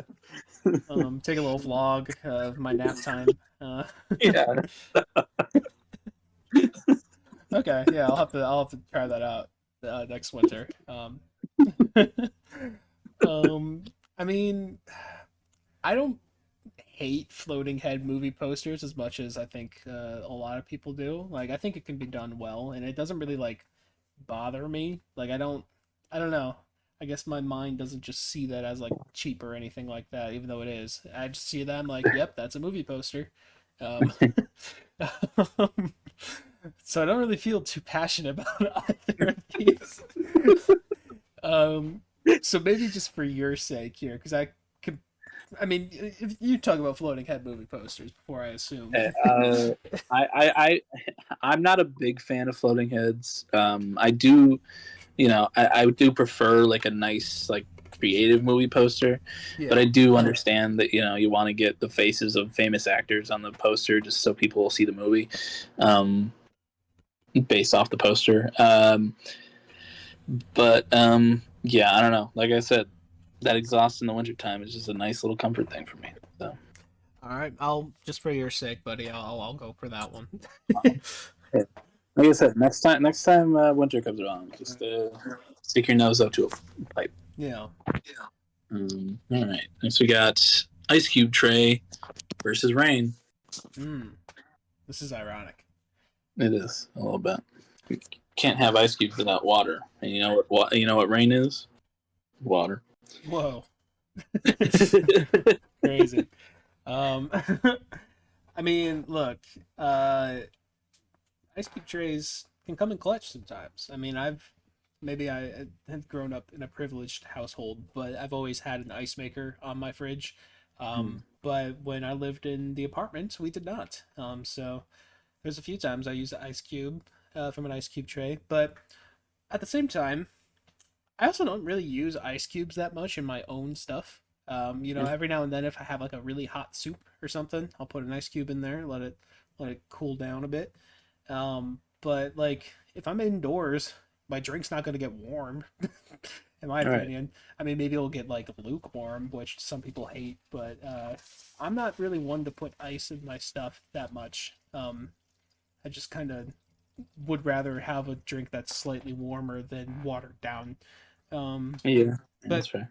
Like I said, rain's pretty relaxing. It's pretty nice as long as it's not causing damage. But I guess that's more of a storm that does that, not the rain, unless it's flooding. Yeah. But it's pretty cool. I like rain. I think I'll go with the rain here. Yeah. Growing up, I never really had an ice cube tray. I also didn't have a dispenser on my fridge. But I would just stick my hand into a bag of ice and grab some cubes. Bag. Interesting. Yeah. Just a little bag you get from a grocery store or a gas station or something, and just throw it in a glass for some pop. But it would never really get watered down because I'd guzzle that pop down before the ice cubes would melt. Yeah. So watering down is never really a problem for me. But I like ice in a pop from a 2 liter, or I like ice in my water. But yeah, I like the rain more than I like ice cube trays, so I'm gonna go with rain here. All right. No disagreements so far. No disagreements. One of the most civil brackets we've had. Yeah. All right. We got Smencils versus RaNdom Things Bracket 2 from Hive Mind. Wow. I feel like this one's had me pull my brain a little bit more than usual. These are very separate things. I mean, Smencils were kind of the shit back in, like, what, 5th grade? 6th grade? Yeah. Elementary school in general, really. Yeah. I don't know. It's kind of one of those things where it's like I have a lot of childhood nostalgia for that. But if I were to get a Smencil right now, I probably would just rather have a normal pencil. Like I feel like I I don't know. Like, there comes a time when you don't need it, but random things bracket too is always there for you. Um, I don't know. What are your thoughts on this? You might be able to sway me one Yeah, way or another. I have nostalgia for Spencils as well. The pencils themselves sucked. Mm, They were like really like they were recycled paper, I think. So like they broke easily and they weren't very good pencils. But the tube that they came in mm. was very I nice, and forgot I about the tube. liked. Yes, and you pulled out that big blue cap and it made that thunk sound. Um, and you just stick your nostril up to the hole of that tube and smell. I liked the root beer one. Mm. In the Christmas time, there was like the peppermint one and the gingerbread one. Um, I was a big fan of Smentals back in the day. That I sometimes I would just lose the pencils and just have the tube, and it kept the smell for a little while. Really, after those pencils are gone, there's no point in having the tube. But it was just a nice little thing to have around. And like I said, I like the root beer one a lot. Mm. I think But that's one yeah, I had as well too. mhm. I've always been a big fan of root beer. So Same. root beer dum dums and root beer itself. But yeah, I mean, Hive Mind Bits bracket. Hey, it's always there for you, like you said. But there comes a time where you can't watch it after too many times because you just know what to expect. Um, and Spencel's like an old nostalgic friend. You can go back to the memory of. When's the last Um, time you? Oh, to the memory of. Okay, that's. I was about to say when's the last time you used a Spencer, but okay. uh, I don't know. I don't remember the last time I used a Spencel, but those memories are lodged in my brain. They are. Especially also the Smens. The Smens weren't around, weren't like super prominent. I'm gonna be But completely honest with you. I've never heard of a Sven before. That oh, shit you don't sounds remember so Smen? stupid. It was the same thing as a Smensel. It was just a I would pen. imagine. Uh, but yeah, same idea, just pen form. So I kind of want to go Spencels here, just based off of nostalgia. But I'll respect whatever you want to go with. I mean, I don't know. You kind of swayed me back and forth a little bit with it because at first you were talking about how it's a poor quality pencil, and it's like yeah, that's making me think more to go random things bracket. But then you reminded me of the tube, and the tube Yeah. is kind of a game changer. That was a that brought back more memories. Right. Just thinking about the tube. Yeah. Although I thought I remembered it being red, but maybe they were blue. Maybe they were multicolored. I don't know. I think the Christmas ones were red. If I'm Maybe that's what remember. I had. I don't know. Uh, That's pulling deep back into my memories. You know what? It's a it's a battle of the tubes here. Special tube and the YouTube. Um, yes. I think maybe I will go with the Spencer tube just because, like you said, those memories are kind of eternal. I think at this point, Yeah. Random Things Bracket 2 is a great video. I'm guessing, but I may not remember it in the same amount of Yeah. years as I've been removed from Spencel's. So Yeah. The chemicals from the Spencel tubes might have lodged themselves into our brains forever. yeah, Damaged them irreparably, but hey, that's why I remember them so well. exactly. Next, we got a DM from Drizzy versus microwave dinners. Man, I just want this to be my Thursday night. Yeah. um, I'm not. I'm not. I don't think I'm the audience for Drizzy. what? To DM, I'm not a young girl. Oh yeah, true. I also don't have big boobs, so it's. Hmm. And he's a big fan of both of those things. But when growing up, I had to watch my siblings a lot when my dad was out of town and my mom was working, and a lot of the time we had some microwave dinners, whether it was like Kid Cuisine or Hungry Man. I've they were never like great, but they were easy and they were quick, and the Hungry Man meals were pretty filling. Um, I'm also not a Drake fan, so Mhm. at least not yet. So um, Yeah. I think I'm gonna go microwave dinners. Okay. Just because, like, sometimes you also get a pot pie, which is could be a microwave dinner, and I love a True. good pot pie. So I'll go microwave dinners here. Nice. Yeah. I'm trying to find some way to make a joke out of Kid Cuisine and Drizzy. But I think I'm gonna just leave it at that. Um, anyways, microwave dinners. Um, you know, I mean, you know this. Vince knows this for sure too. This is basically what I survived off of for a year and a half ish. Right. When we were at the apartment. Probably not good for me. But it was easy, and I don't know how to cook, and I'm bad at that. That's probably the life skill that I have the most unacceptable amount of non. I don't know how to word it, but you know what I mean. Yeah. Yeah. Um, but yeah, microwave dinners. There's I kind of experimented a lot. I experimented in college with microwave dinners. I put my And dick in a pot pie a couple times. yeah, yeah. Um, but I found that the Marie Callender ones are pretty good. They got like a mac and cheese that's really good. They have a whole bunch of stuff that's pretty good quality. And then there's some bad ones too that just you're kind of like, oh, okay, not buying that one again. But Right. you know, they worked when I was. I was gonna say when I was broke, but that hasn't changed. But when I was a college kid, they they you know they fed me, so they were good. Um, and again, I think a DM from Jersey would. I don't think any good things would lead from that, to be honest. Yeah. No, Yeah, unless he wanted to give us money or something like that. yeah, or But like, a plaintiff collab or something. yeah, I mean, it might do good for your numbers, but It I don't think it's would. good for your rep.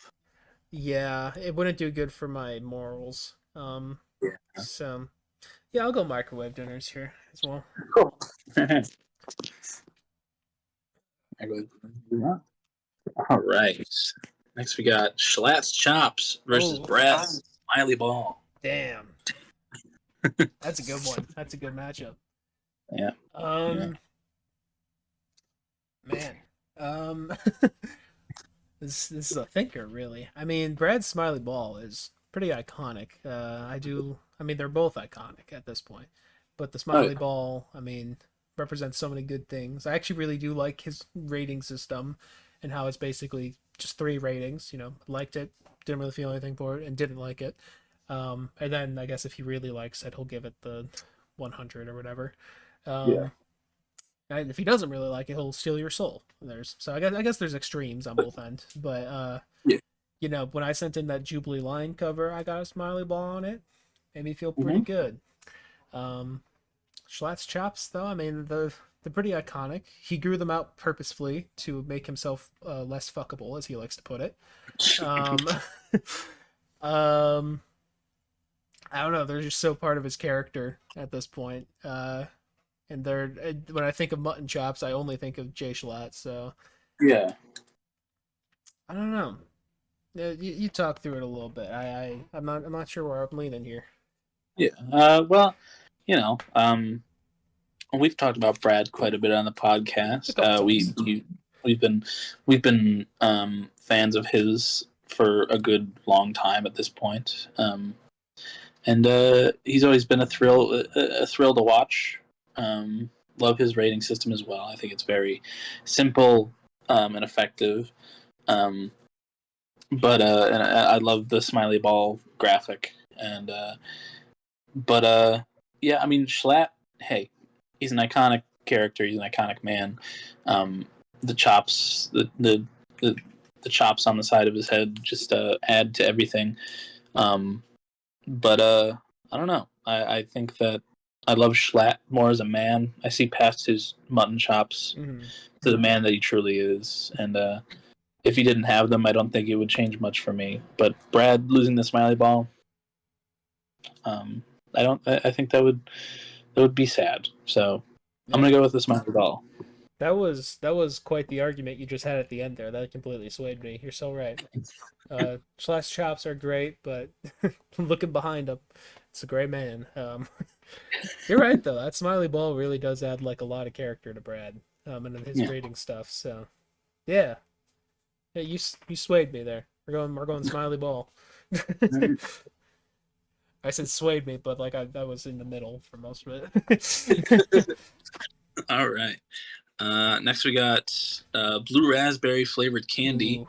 versus walking into an air conditioned building on a hot day. Oh man, It's a hard one. this could be It's a finals. It could be. It could be.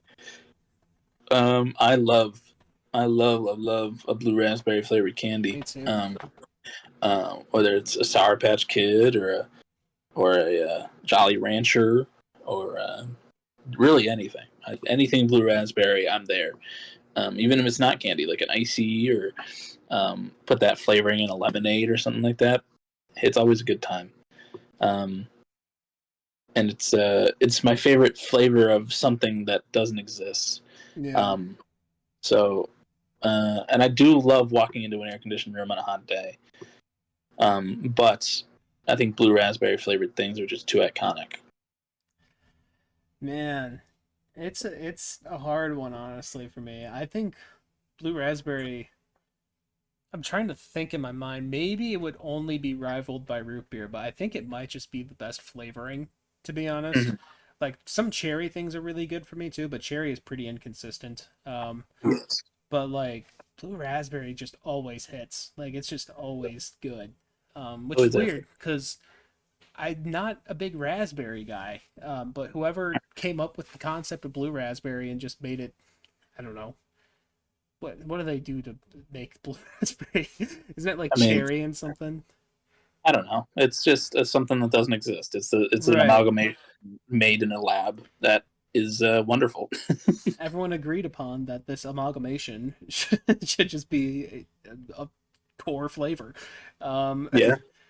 Yeah, I mean, if I'm being completely honest, I think I might go blue raspberry here. Blue raspberry is kind of goated. It's like it's amazing. Air conditioned. Yeah. Walking into an air conditioned building on a summer day, though, I mean that's also pretty great. Yeah. Both are amazing feelings, but I guess blue raspberry can be experienced year round. I don't know. Mm-hmm. I was just gonna say, you only experience walking into an air conditioned building on a hot day, 3-4 months out of the year, Yeah, maybe 5. Unless you're in like Mexico or something, but I don't even know how much the air conditioning is down there. So. Yeah, that's true. Don't know, but yeah, I think I would go blue raspberry. Oh, didn't you vote for air conditioning? No, I voted blue raspberry. Oh, okay. Well, we agree. Perfect. All right. Next, we got Sean Evans versus Cherry Blossom Trees. This one might be the easiest one for me yet. Yeah, I think so too. Sean Evans, one of the best interviewers I've ever seen. Only rivaled by Nardwuar.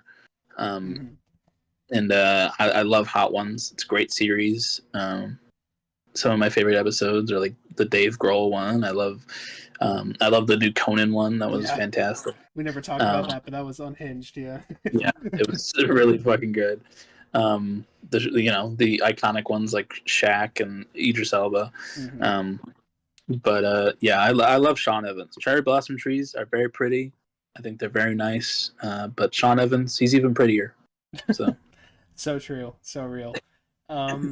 Yeah, I mean, just to add on, like Sean Evans and Hot Ones, like that's probably one of the greatest ideas for like interviews that I've ever seen, and like it's executed so well. And Sean Evans is, I think I heard Conan even say like on like a podcast afterwards or something, saying like Sean Evans without the gimmick would still be like an insanely good interviewer.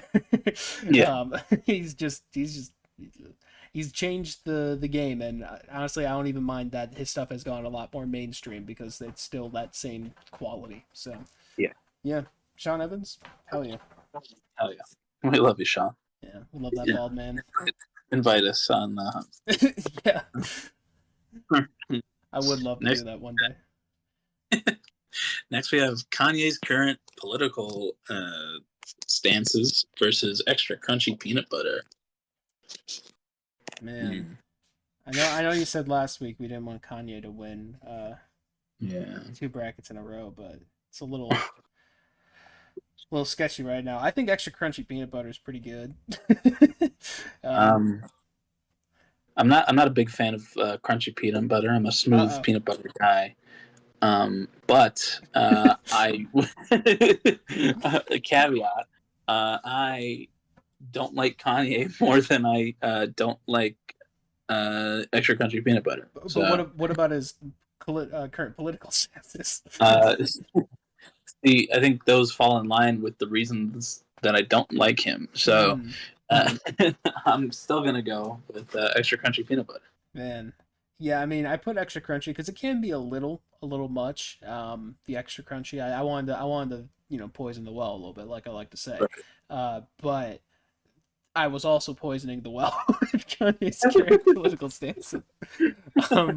So I do like extra crunchy peanut butter, but I would just prefer a crunchy. But we're still going with that one. Yeah. Yes. Sorry, Kanye. I guess. Yeah, close. All right. Next, we have hydraulic videos versus a warm summer night. And for audio listeners, you kind of cut out slightly there. Hydraulic press videos was the first one. Yes, versus a warm summer night. I mean, look. Sorry, I'm talking first on a lot of these. That's my bad. No, you're okay. Hydraulic press videos, they can be good, and they're definitely entertaining to watch. And they can, they can be good. But I feel like especially nowadays, I'm just seeing the ones that aren't good, like them crushing like plastic or something. It's like, just I don't know, keep doing gummies or whatever the hell. I don't know. But a warm summer night. Man, I have. If we're talking Smensel memories, like a warm summer night. I got a lot of memories with this. Just like we have like fire pits in our backyards. Just being like with my friends back there. Just spending summer nights in general, just outside talking with friends or whatever. It's nothing quite like it for me. Yeah. Honestly, yeah. Yeah, like you said, hydraulic press videos can be good, but I think they've kind of jumped the shark with a lot of things, and they just end up doing shitty ones that nobody really wants to see. Like, I don't like the plates being crushed or like the plastic thing, but the gummies are very nice, and like the satisfying like metal cans when they just crumple the right way. But yeah, a warm summer night. Hey, when you're living in the Midwest and a lot of the year is just cold and shitty out, just sitting outside. I'm not a big fire pit guy, but once in a while, just sitting outside by the fire, or sitting outside looking at the stars and just talking.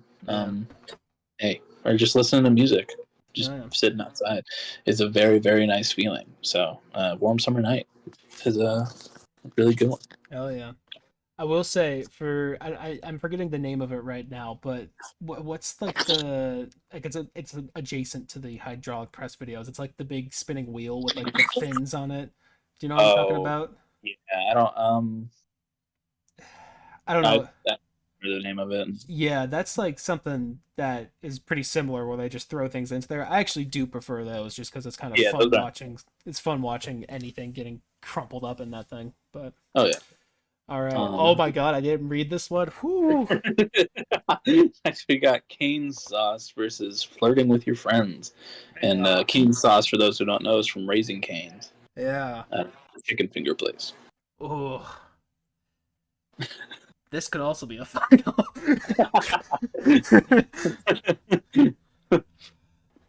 See, this comes full circle for me a little bit because I was first introduced to canes through my significant other. So, I mean, it's just flirting versus cane sauce. Man, I love you boys, and I've made some good jokes, but cane sauce is honestly one of the few things I had in my life, and I was just like, yeah, how have I gone without this? This is just like a perfect thing. I don't know. There's something about cane sauce that I just love. I crave it like a dirty little guy. I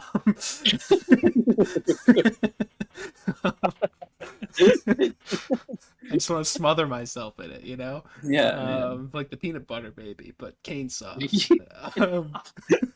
it good? Ah. I want that to be me. Um, yeah, I think I'm going cane sauce. I've made an image now. um, speaking of dirty little guys and smothering myself, I, I love flirting with my friends. I think it's a very, very fun time. It's very funny.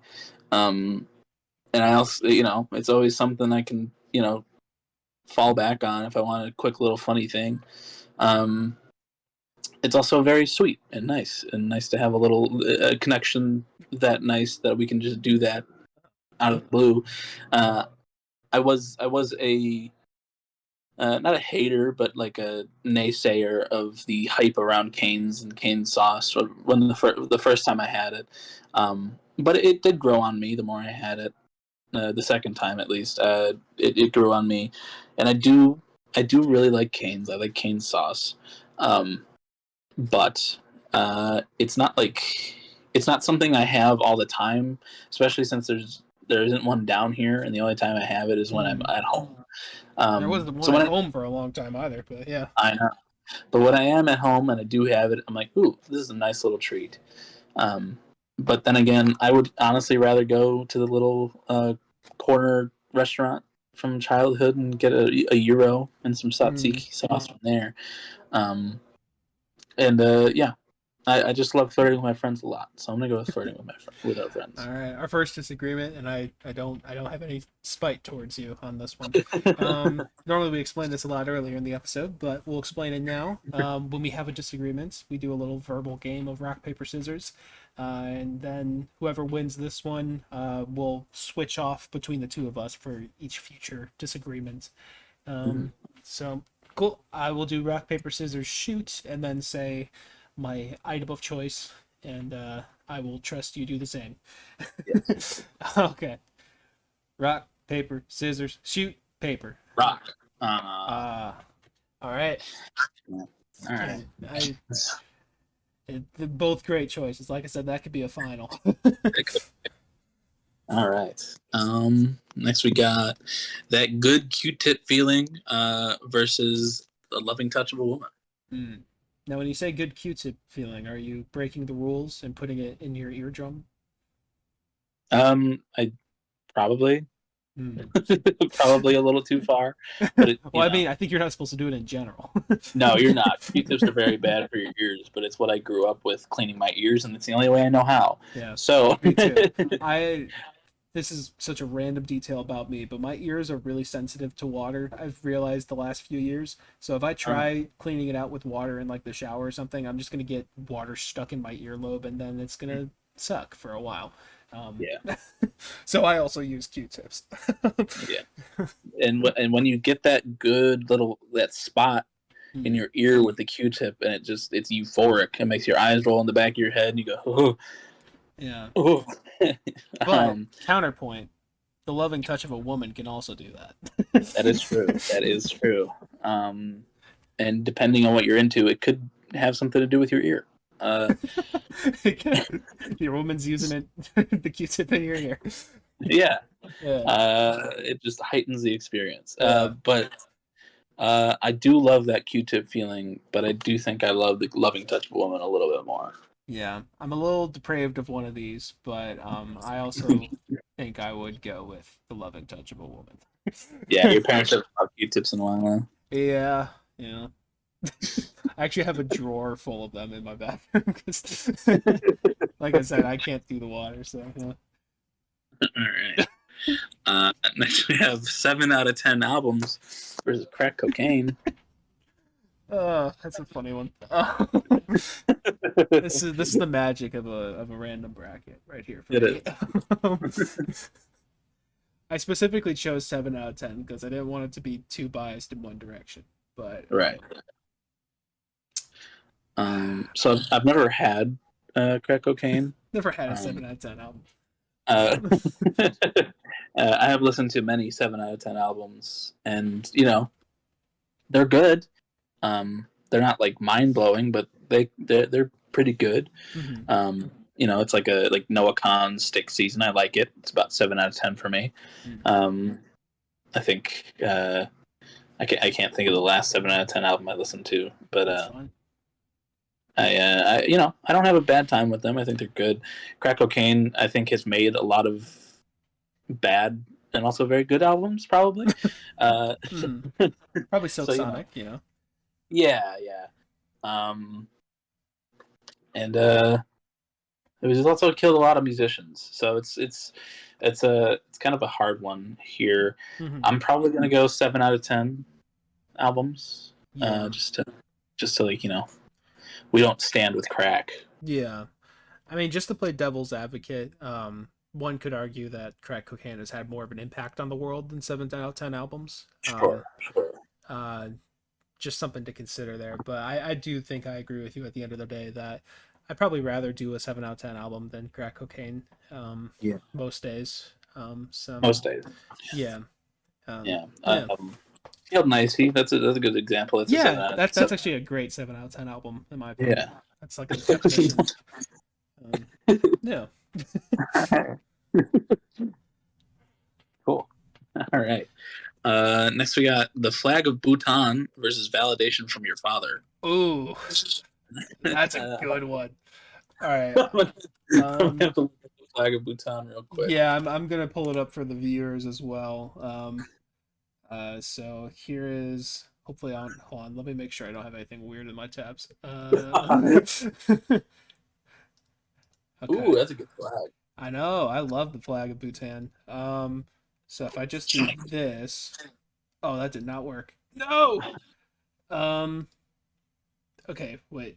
If I do, hold on, dear viewers. Here, I can look it up. Oh, can you? Okay, yeah, that might just be easier if you do a tab real quick. Yeah. Oh, what's going on here? My browser's. Oh yeah, there it goes. Well, at least theoretically. Flag. Oh, there it is. Flag of Bhutan. There we go. It's got a dragon on it. It's yellow and orange. Yeah, it's very pretty, very cool. I love that flag. See, a lot of people who are like really into flags don't like that one because apparently a caveat of a flag or whatever is that it needs to be easily drawn or something. I don't care. It's a cool looking flag. Validation from your father, though. I mean, that's pretty good. Yeah. I my dad loves me. I love my dad. He gives me validation a good amount, but like when you really make your dad proud, and he goes, "I love you," or he just tells you he loves you, or just gives you validation. It's a very, very nice feeling. The Flag of Bhutan. I'm just being subjected to it like now.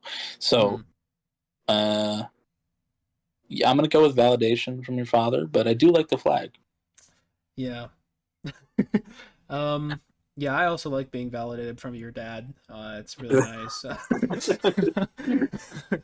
No, I mean, I'm in the same boat as you pretty much with the father thing too. My dad is pretty supportive for like everything. But there are times when it's like the extra supportive, and that's pretty nice. So yeah, I think I'll also go with that. I do like the Bhutan flag a lot, but yeah. It's cool. One's a little bit more impactful on my day-to-day life. Right. Ooh, this is also a good one. Is Bhutan in is it in GeoGuessr? It is, actually. Yeah. Cool. All right. Next we got soy sauce versus a lightsaber. Yeah. It's a good one. I mean, to be completely honest with you, I've probably used a lightsaber more times in my life than I've used soy sauce. stuck in those plastic toys. I used that a lot as a kid, and that stuff's really cool. Like I said, that's just inspiration for a child. Yeah. Soy sauce, I do like soy sauce. Actually, one of my more recent loves of it has come from you when we last got sushi, and you put a little wasabi in the soy sauce. I've been doing that ever since, and like, man, that's a game changer. Yeah. Because I didn't really like putting soy sauce or wasabi on my sushi before, but now it's like that's pretty good. Oh yeah. But soy sauce in general, I mean, look, I'm a salt fiend. We haven't talked about Right. that in a little while, but I am probably detrimentally to my health. I like salts quite a bit and crave Yeah. it quite a bit. I also drink lots of water, so we're hopefully that Hey. balances it out.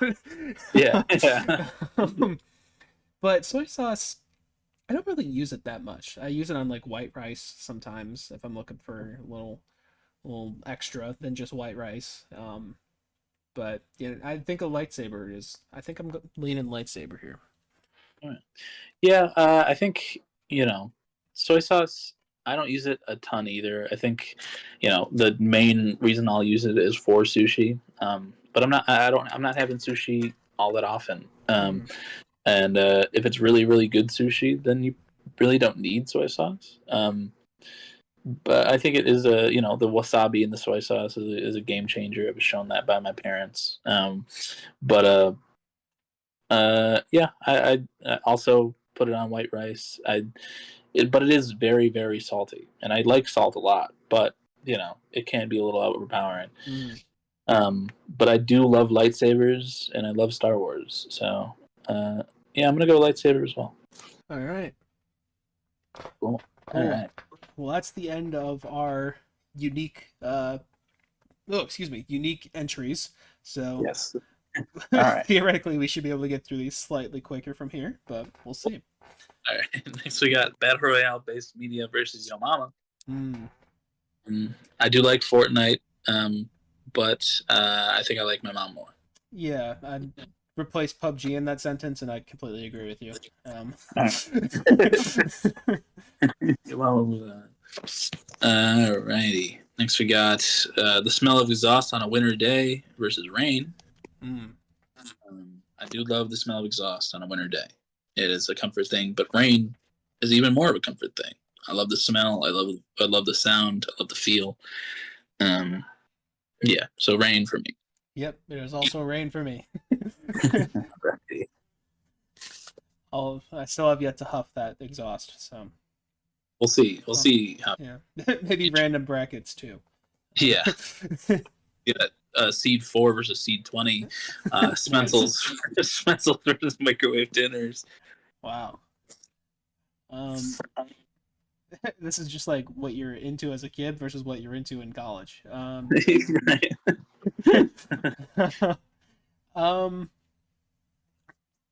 Even though, like I said, I like the tube. The tube Spencel's is cool, and that's definitely brings it up a few points. The microwave dinners were there for me. And Yes. there are some good microwave dinners out there that I will still I'll still happily eat. So yeah. For sure. Yeah. I do love the nostalgic memory of a Spencel, but I do love the taste of a microwaved pot pie a little bit more. Mm. So I'm gonna go microwave dinners as well. Have you considered the taste of a Spencel? I haven't, but I'll try that time I find Okay. one. All right. All right. Ooh. Next we got Brad's Smiley Ball versus Blue Raspberry flavored candy. You talk first. I've been talking first on a lot of these. I love Brad. I love his rating system. I love the Smiley Ball. But as we were saying when Blue Raspberry first came around, that is one of the best flavors just in general. It's always a good time. It's always there for you. It is just one of the best lab created fake things. And while Brad is lab created, Yes. I do think I would like Blue Raspberry more. I 100% agree. Okay. Yep. Cool. Okay. It's a great rating system, but that flavor, goated. Yeah. So good. All right. Next, we got Sean Evans versus Extra Crunchy Peanut Butter. It's gotta be Sean Evans here. Yeah, I agree. That's a funny matchup.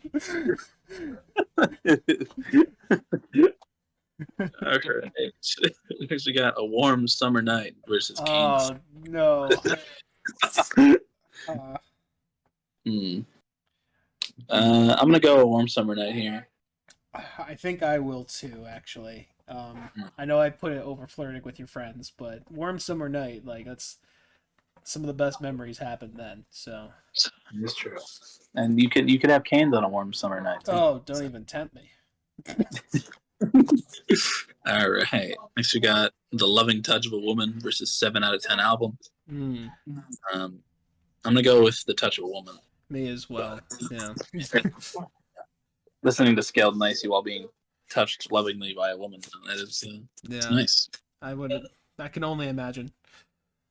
Next, we got Validation from Your Father versus Lightsaber. Kind of go hand in hand a little bit. Yeah. I think I've heard a story about this one time. Maybe once, twice. It's actually a really funny matchup.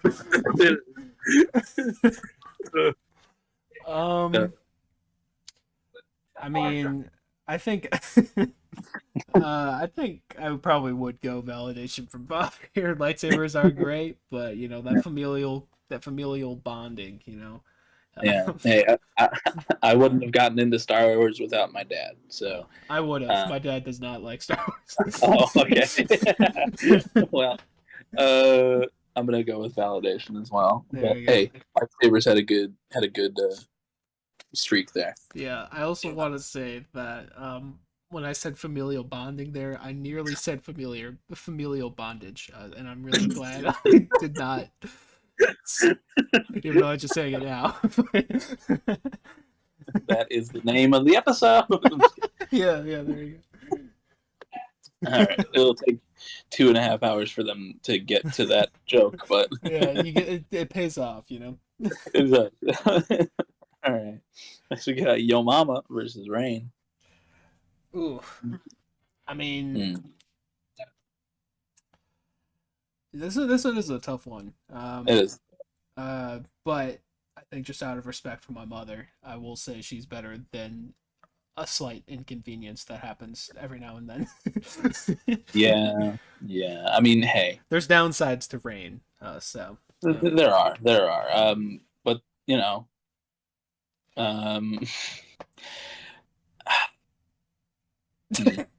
see, I love my mom.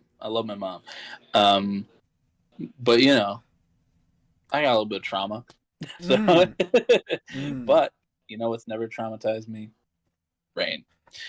See, I'm the opposite there because I used to be not deathly, but I used to be pretty afraid of thunderstorms. So see, I was deathly afraid of storms, like bad storms growing up. But you know, when I think rain, I think of the nice, like just a rainstorm, not no thunder, maybe a little thunder, but no like tornado weather. Yeah, that's fair. Just rain. I love my mom, but she won't watch this, and this won't get back to her in any way. Okay. I think I'm gonna go Rain. Okay. I love my mom. Hey, we'll leave it at that. I love my mom. I believe you win this matchup. So do I? Okay. So now you're taking it away from my mother now. But... it could have been validation from your dad against your mom. So, actually, that would have been interesting. All right. We got microwave dinners versus blue raspberry flavored candies. I don't want these to mix. No. Yeah, blue raspberry flavored candy for me as well. Yeah. All right. Cool. Yeah. All righty.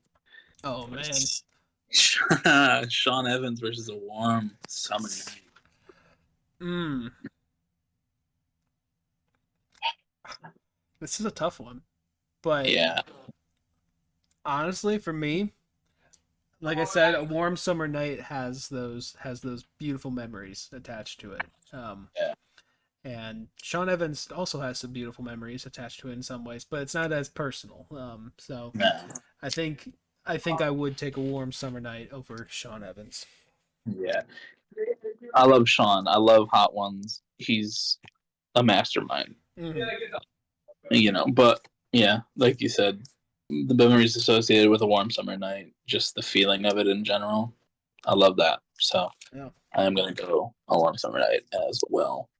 cool. But Sean Evans, had he been up against something else, could have won this thing. Yes. Ooh. Guess we have the loving touch of a woman versus validation from your father. Mm. Mm. I mean, bros before hoes.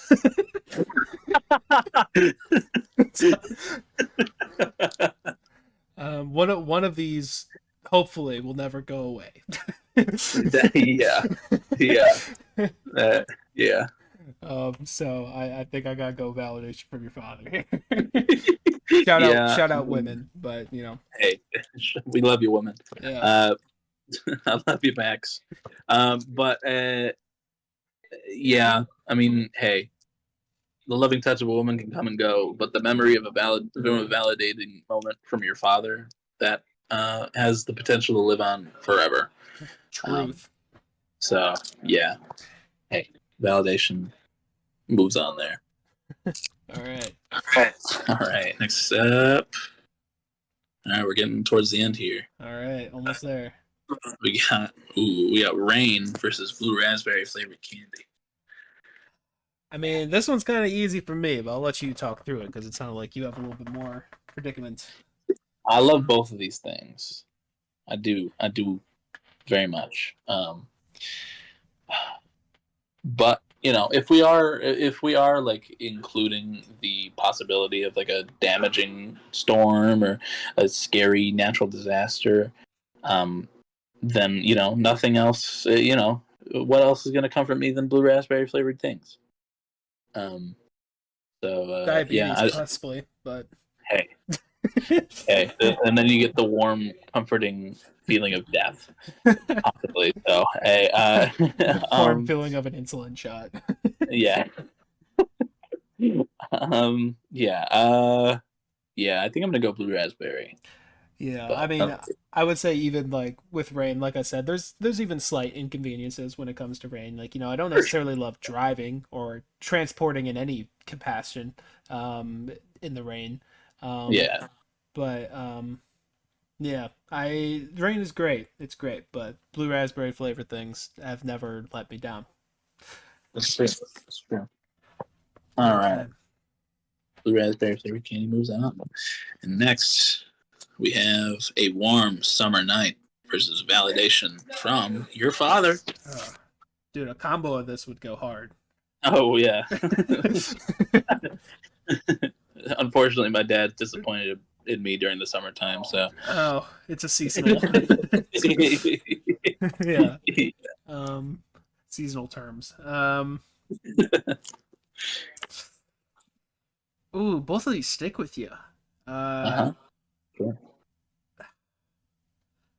I mean, I guess I would have to go with validation in my eyes. I guess. Like warm summer nights are great, but it's that, like I said, it's that familial connection. It's that familial love. Yeah, I think. Yeah. I think that slightly edges it out for me. Mm-hmm. Yeah. Yeah. So warm summer night is nice, but they come and go. Mm-hmm. They like this. I don't know. I'm making the same argument that I did for a touch of a woman. Yeah. But but it's a warm summer night. Not all of them are like iconic or like they don't stick with you as much. There are those memories from childhood or something, but the validation from your father, hey, like I said, that sticks with you. Mm-hmm. So I'm also going to go with that validation. Absolutely. And now our final matchup of the night, folks, is blue raspberry flavored candy versus validation from your father. Yeah. I do want to say shout out to Colin because these are both of his picks. That is true. That's true. They're both really good picks. um, sorry, the silence is just kind of funny. It is.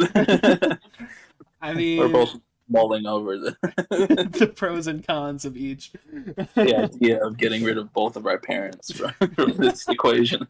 My favorite blue raspberry.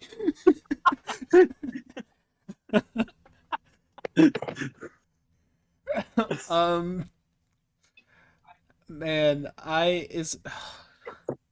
is it bad that I'm leaning blue raspberry candy here?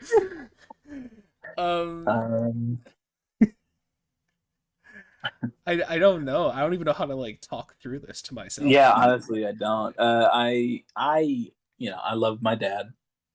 My dad and I get along very, very well. We are very close.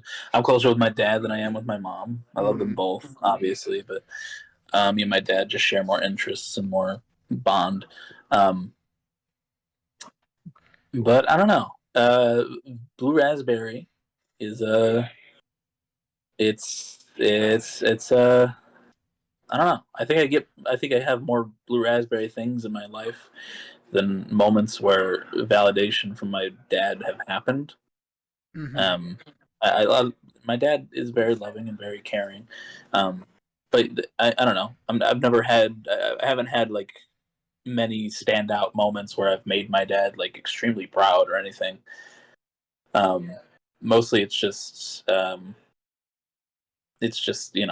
casual and uh, casual love and respect for each other. Yeah. So I think I'll go blue raspberry. Yeah. I'm sorry. What was that? I was just gonna say I love my dad. Yeah. Okay. Yeah, I think I found a good way to reason this to myself because, as with you, I have a great relationship with my dad. Love him as well, and because of that, I mean, he does validate me for a lot of stuff. But like, I think because he validates me for so much, it's like that feeling isn't as strong as it maybe. Do you kind of get what I mean? I don't know how. Yeah, I understand. It Yeah. happens more than it doesn't, so it's like it doesn't feel as special as it could. Yeah, like it's obviously a great thing. I wouldn't change it whatsoever. Yeah. So I think that's the reason why, blue raspberry is just like a such a great treat. Oh man. If we do another one of these, we might have to exclude family stuff. Yeah. Look back on this when our parents pass away. What were we thinking? Blue raspberry. Oh my gosh. Yeah, I think that's the reasoning I'm giving myself and why I'm feeling a little bit more passionate about blue raspberry. So Yeah. Yeah. Alright. Is that our winner for the random bracket one? Yeah. Where'd it go? I don't know. Nope. Sorry, Dad. All right. Jesus. All right. Our winner for the random bracket. Random things bracket one is blue raspberry flavored candy. Hell yeah. That's one of my favorite brackets we've ever done. Yeah, that was really entertaining. I definitely do want to do another one of those. Yeah, for sure. Like I said, maybe exclude family. Maybe, but those were good. They were, but we don't need more of that. Yeah, that was really fun. That was a good one. Yeah. But we're at 2:08 right now, so we probably should. That's time to wrap up. Yeah, but before we do that, we got song of the week going. So I am up first this week. And like I said, that Willow album came out. This single has been out for a little bit, but honestly, it's been growing on me even more and more. And I do think it's right up there as one of the best songs, along with Symptom of Life. So I'm going to go with Big Feelings by Willow.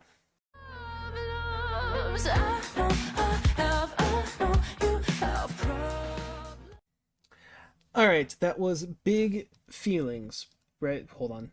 Yes, sorry. She says big problems a lot in that song too. That was Big Feelings by Willow. What did you think of that, Colin? I thought that was very good. She's very talented with her voice and her vocal control. The when she's following the piano line with her voice, that was really cool. I really, it was very good. I haven't listened to that first one that you had from the album since you had it for Song of the Week, but I remember really, really liking that. And this having been a single for a while and being a closer is very interesting. But yeah, I really liked it. I had a good time with it. I think I really enjoyed her Coping Mechanism album, so I'll definitely have to check this out. But yeah, really cool. Yeah. I mean, I find it extremely impressive, honestly. Like the fact that it's Will Smith doing something this like, I don't know, like it's like I think a lot of times when it comes to like genres like jazz, or if someone's getting into more experimental stuff with time signatures or whatever, it can kind of almost feel like they're wearing a little hat, just like, yeah, look, I'm doing something a little different. But like I'm impressed by how much she's just like actually delving into it, and just writing good music within the genre, like respectfully and appropriately. Yeah. Like, yeah, I mean, there's so much crazy stuff going on in that song, like music theory wise. But like I just love the grooves that it falls into. The bass and the drumming on that track in particular are just like so good, and her vocal harmonies are fantastic on it as well. Yeah, it's a really impressive track that I've just been growing even more appreciation for the more I listen to it. But yeah, it's about all I gotta say on it. Cool. Well, I am also going to go with a closer for an album. All right. I really thought it was cool that the Boys did "Isle of Flightless Birds" and "Trapdoor," but we already have "Trapdoor" on the good old playlist. So I am going to go with "Isle of Flightless Birds" by 21 Pilots. All right.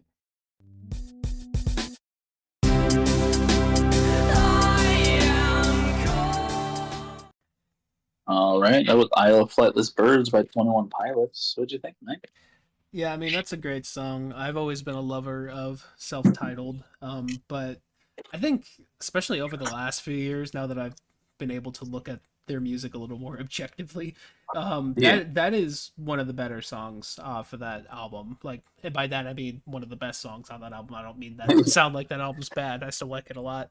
But yeah, I really love the synths on there. I think, especially with how bad the synths were on Regional at Best, it's kind of crazy. It's like this. That's some really nice synth sounds on this one.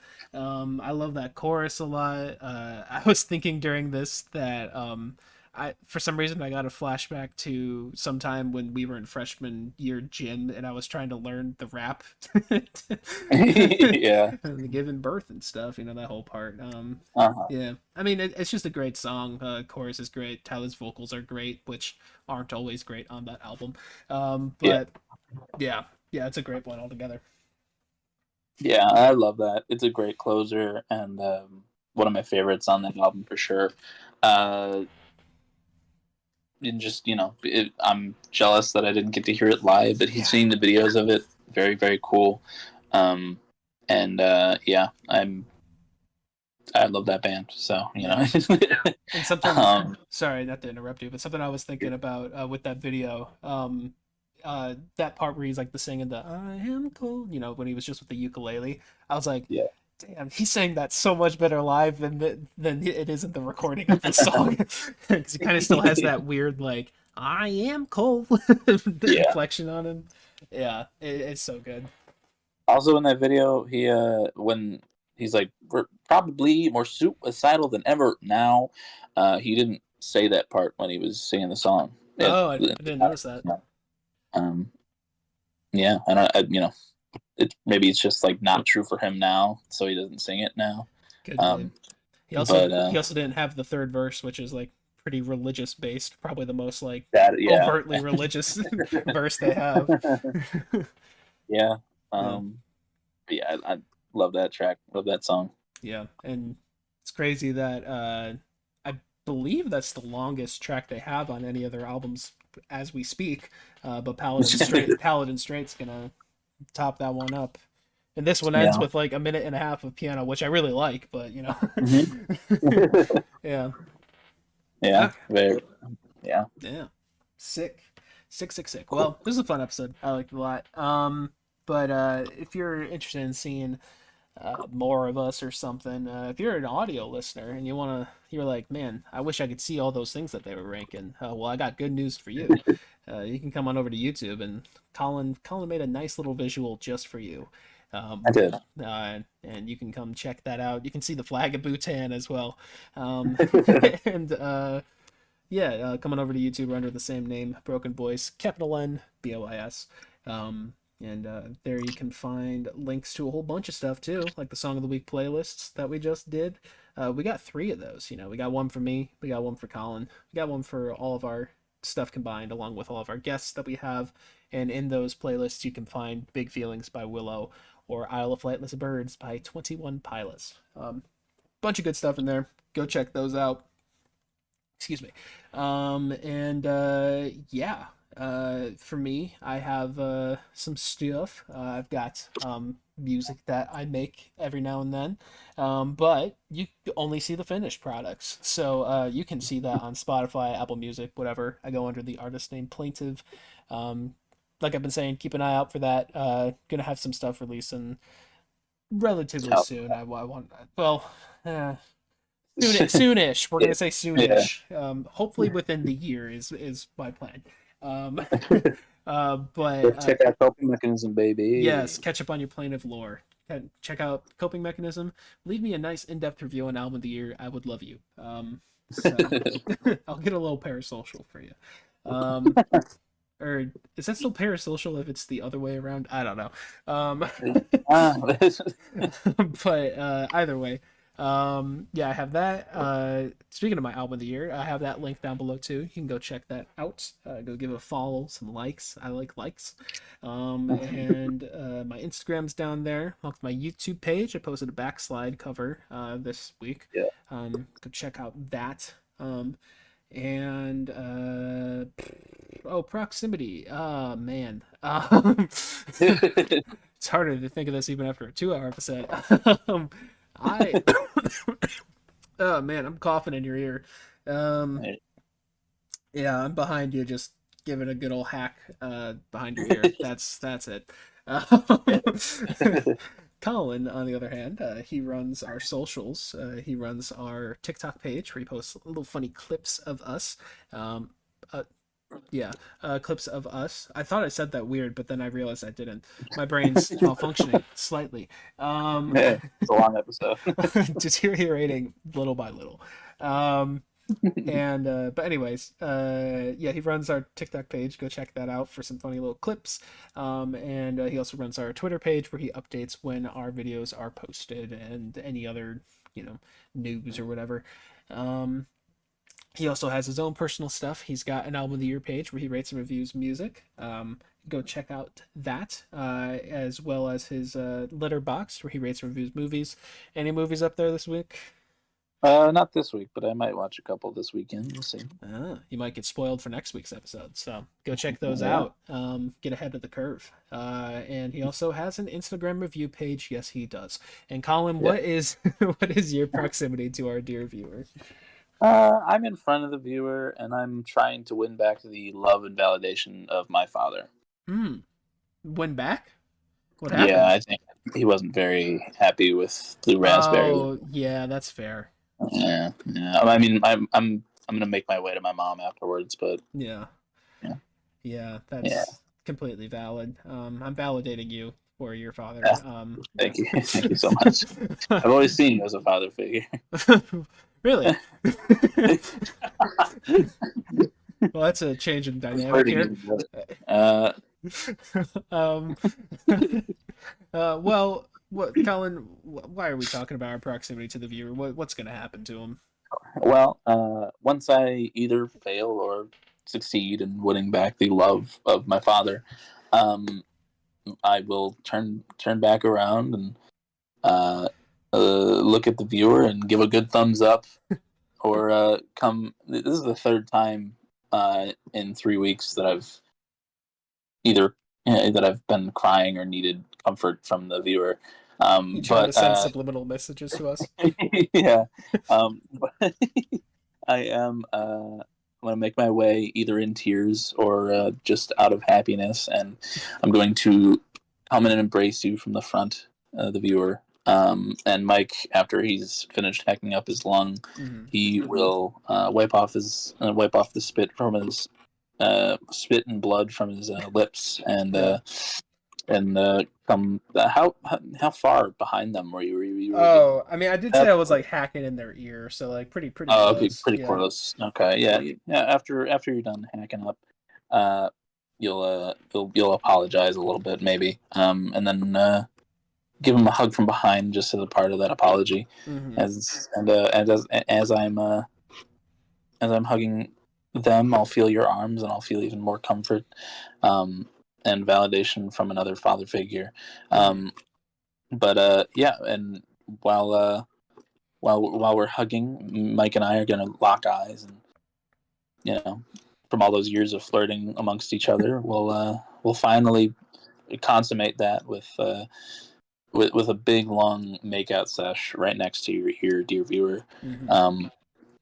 And while we're hugging and kissing each other, this is what we call the love cage, and it's a very, very loving embrace. And you won't need the loving touch of a woman after that. But nope. But yeah, if that sounds appealing to you, I know it does. You can get your very own love cage by dropping your address in the comments below. You won't. We'll find you. You won't know when. You won't know where, but we will definitely find you and give you your very own love cage. And that's a BrokeN Boys guarantee. Yes. It is. Yeah. Yeah. Sick. Well, yeah, this is a fun episode. We'll see you next week is next week Billie Eilish, or is that the week after? That's the week after. Yep. Yeah. See you next week for something, I guess. Yeah, we'll see. Bye-bye.